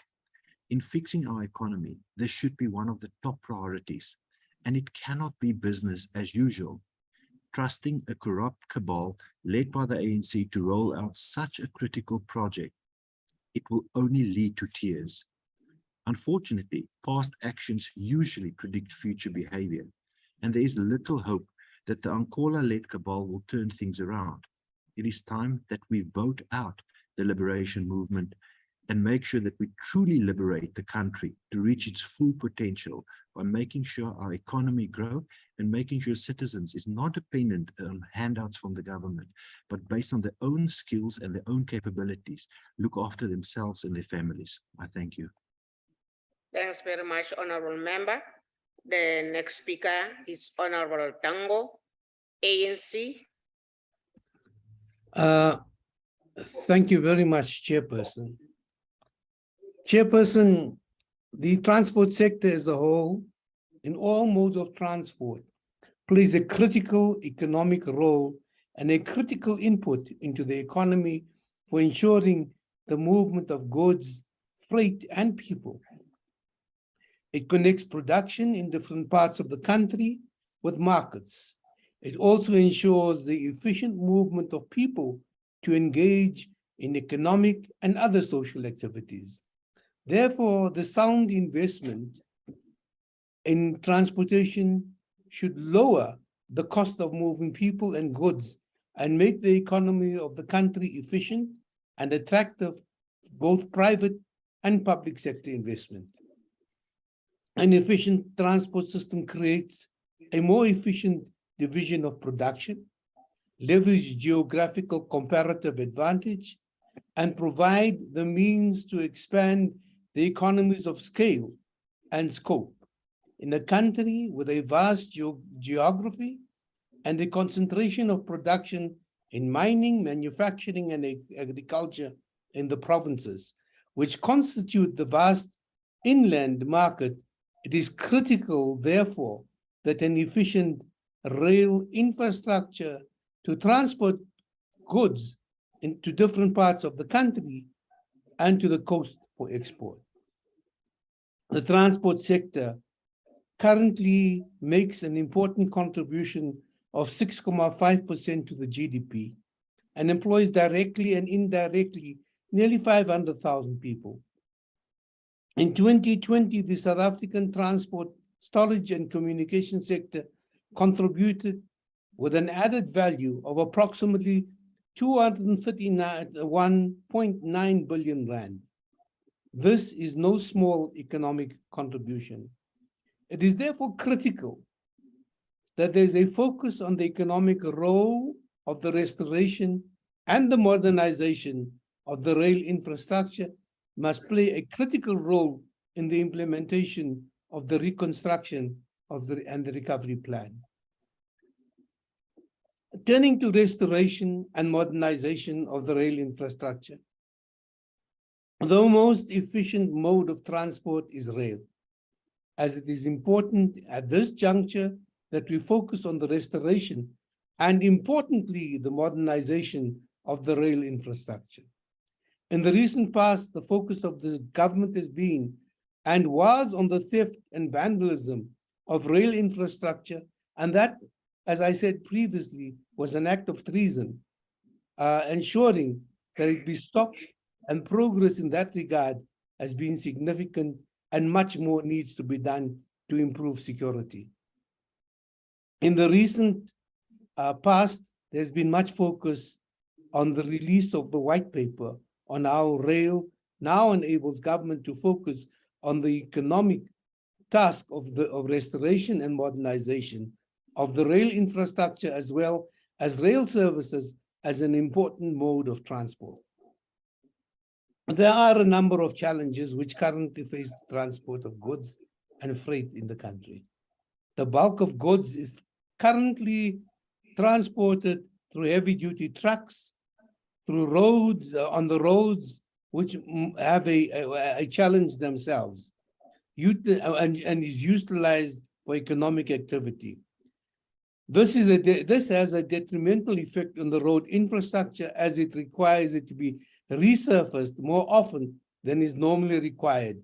This also poses a safety problem on the roads.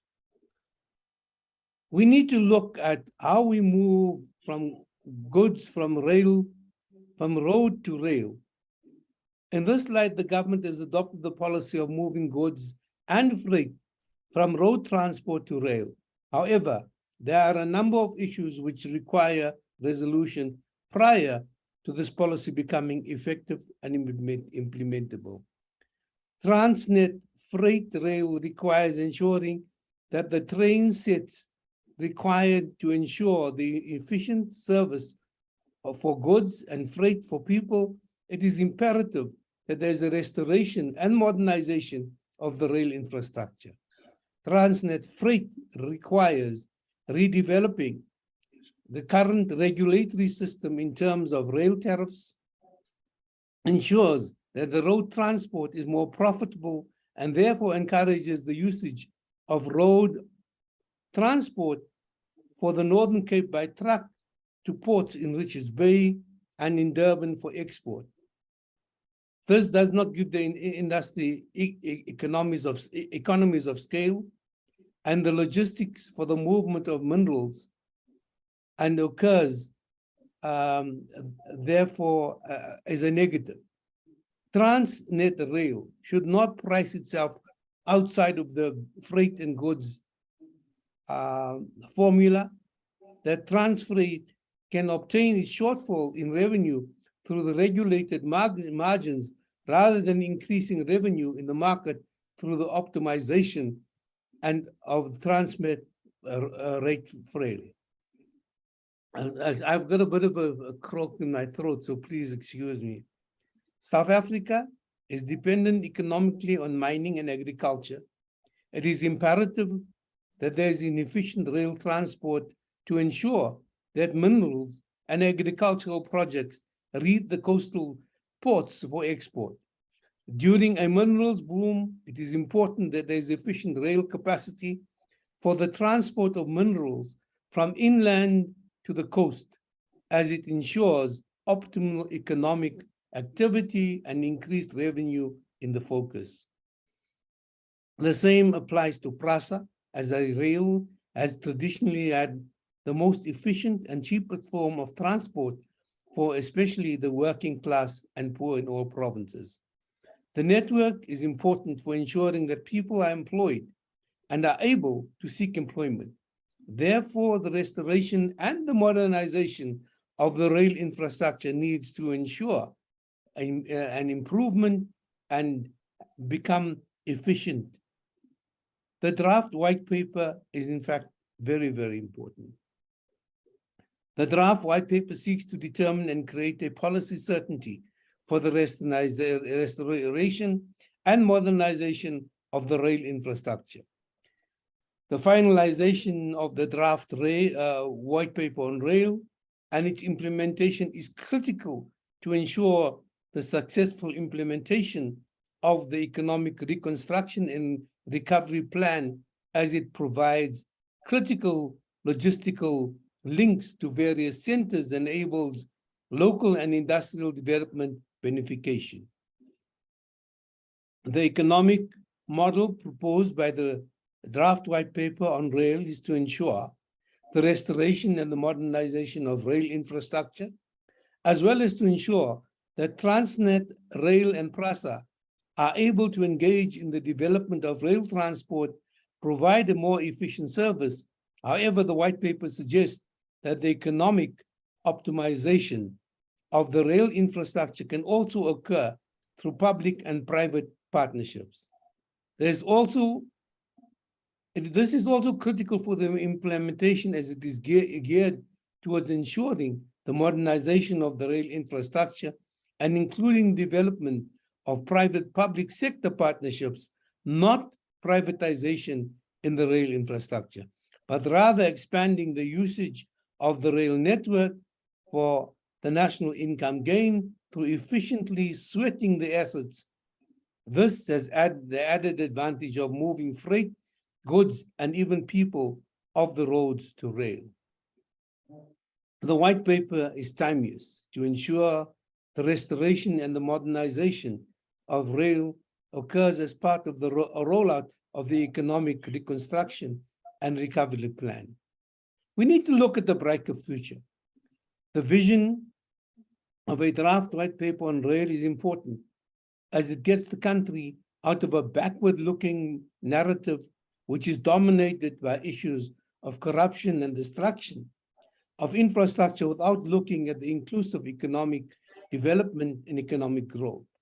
This backward-looking narrative misses the point of ensuring that there is transformation in South Africa, which deals with the challenges of poverty, inequality, unemployment, and economic exclusion. If the current plan, as contained in the draft white paper on rail, is implemented, it will mean an economic game changer for the development of the country. A high-performance rail network is critical for inclusive economic development and growth. Implementation of the plan for the restoration and the modernization of the rail infrastructure will ensure that logistics at the cheapest possible cost is available to ensure the development of local industrialization through the district development model, which makes economic sense as the value chain is connected to a different market. In conclusion, Chairperson, the ANC position is to ensure the restoration and the modernization of the rail infrastructure, but at the same time, it is important to fight for and defend the rail infrastructure, as the destruction of public infrastructure is part of our fight against lawlessness. Criminality and respect for infrastructure that works for the public good is in the interest of the poor and the vulnerable. The security and infrastructure is critical. There is no point in making an investment that is not secure. The government has taken action through law enforcement agencies, but more needs to be done. Communities need to be mobilized to ensure that they too guard their own infrastructure. Chairperson, in saying the following, of course, Honorable Nana was positive in his criticism, offered the solutions, but Honorable De Tooy and Lont wished that 1994 never happened. So with that, I thank you very much, Chairperson. I conclude. Thanks very much, Honorable Dango. Honorable members.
And before end of the year, we'll have a new CEO of PRASA. Hopefully this one will be better and forever. So the board is hard at work in relation to that. And I wish to thank Imran for taking up stress of acting, because we had to rotate, because we can't allow people to act in a position for more than 6 months. If you act in a position, you become permanent, you end up being a thief, even if you were not intended to. PRASA is a labor, is a capital intensive company. So if your procurement is not right, you are not going to spend money. Our expenditure in terms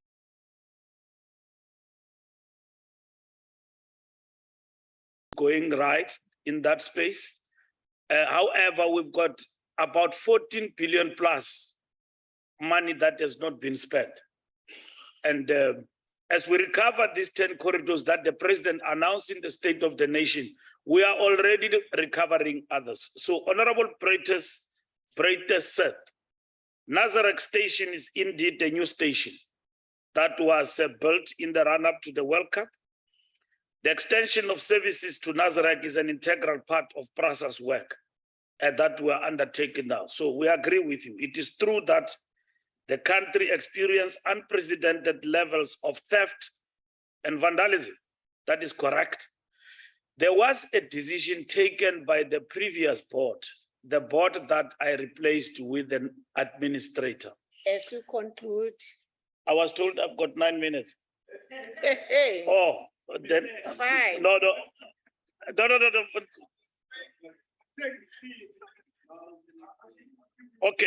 Okay, let me conclude then. And then I'm saying that, okay, Chief. Sure. There was 4 minutes saved when he was tabling the report, when he was opening. And in terms of tradition, we do allow for utilization of some few minutes from the opening statement. So it's not like the 9 minutes is taken from me, as Chief Whip, as I was explaining. Thank you, Chair. My apologies. Thank you, Chief Whip. But Chief Whip, in future, you must let the presiding officer know about that.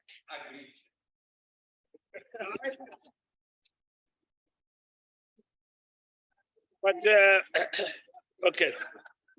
Minister. No, thank you. So that decision had an impact in relation to security contracts. We had security companies that were employed by PRASA, but many things happened under their watch. And the public protector, together with the AG, found that there were irregular contracts. So the board took a decision without implementing contingency plan. So when lockdown came and everything, security was not there. And when the security came, already the damage was done. So that's how I've explained this. And I've explained that over and over again. Honorable Apleni forgets that passenger rail system was not as glorious as he makes it out to be under the previous government. The reason government took a policy decision to separate passenger rail from freight was primarily because passenger rail was playing second fiddle to freight rail. And only in South Africa where goods trains had priority on the network over passenger trains. And that is our struggle today with Transnet. You think that everything is PRASA. It's not. I regulate policy. And Bretas has argued here on this platform that everything must go under transport to ensure alignment. I'm not here to argue for that. But let me tell you, the lines that I use for Shosholoza are the lines of Transnet in this country. And I've got to pay Transnet for those lines. Whatever vandalism that is happening on those lines are maintained by Transnet, not PRASA. I'm only responsible for commuter rail. What you see around Cape Town, Joburg, and all of that, the rest belongs to Transnet. So whenever you think about trains and rail and everything, you think Mbalula. So yes, so the correct position is the position that we need to align. It's like here in this country, you've got energy somewhere, and then so these things must be aligned. And then so that we ensure effectiveness going forward. You don't have to be blamed for that because the ANC in terms of the policy conference have acknowledged that based on our experience when we get in December, we need to adopt a policy of alignment. That minister does not become minister of policy and then implementation is elsewhere. Now, Honorable Nana, you were spot on John Ubete.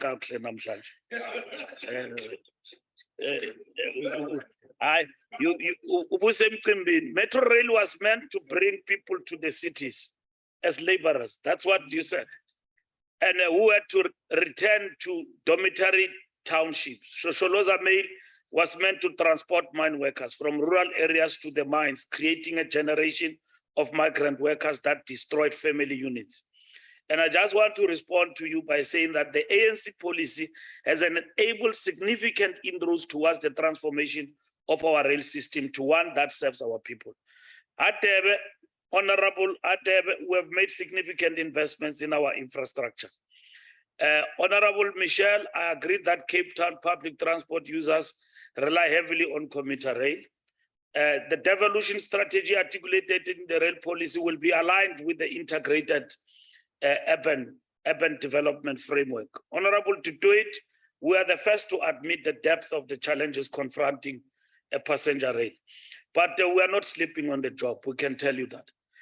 Things are changing every day, and we are doing marvelous work with good people of goodwill. Those who are not of goodwill, we will see them on the other side. Thank you very much. Minister, Minister. Thank you very much, Minister. Siyabonga kakhulu sikhubile, honorable members, honorable delegates. Before I adjourn the House, I would like to remind you that the briefing on the readiness and arrangement for the 2020 hybrid local government week schedule for 13 to 15 September, next week on Tuesday until Thursday, will take place immediately after adjournment of the sitting. Honorable delegates, the House is adjourned. Thank you very much, House Chair.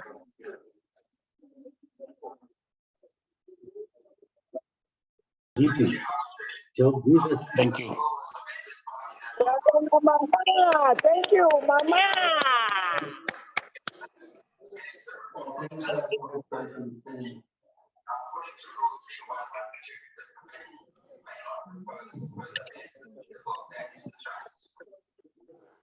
Thank you.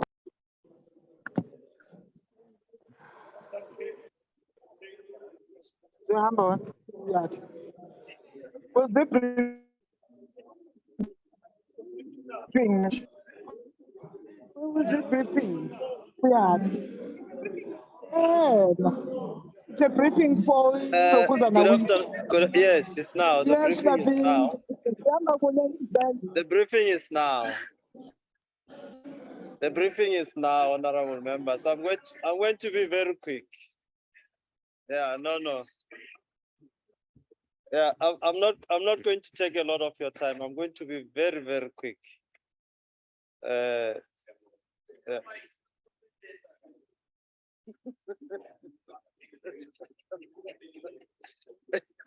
I wanted to call order to Honorable Tim Brataseth to take his rightful seat. Yeah. Yeah, I'm going to be very quick, honorable members, and good afternoon. Yes, it's about the local government week 2020, which is taking place on the 13th, the 14th. The debate will take place here in this chamber. And the 13th and the 14th will take place at the Lagoon Beach Hotel. The starting time would be 10 o'clock. We have the program, we shall distribute the program. I'm not going to go through the program. Just to highlight the theme, the theme would be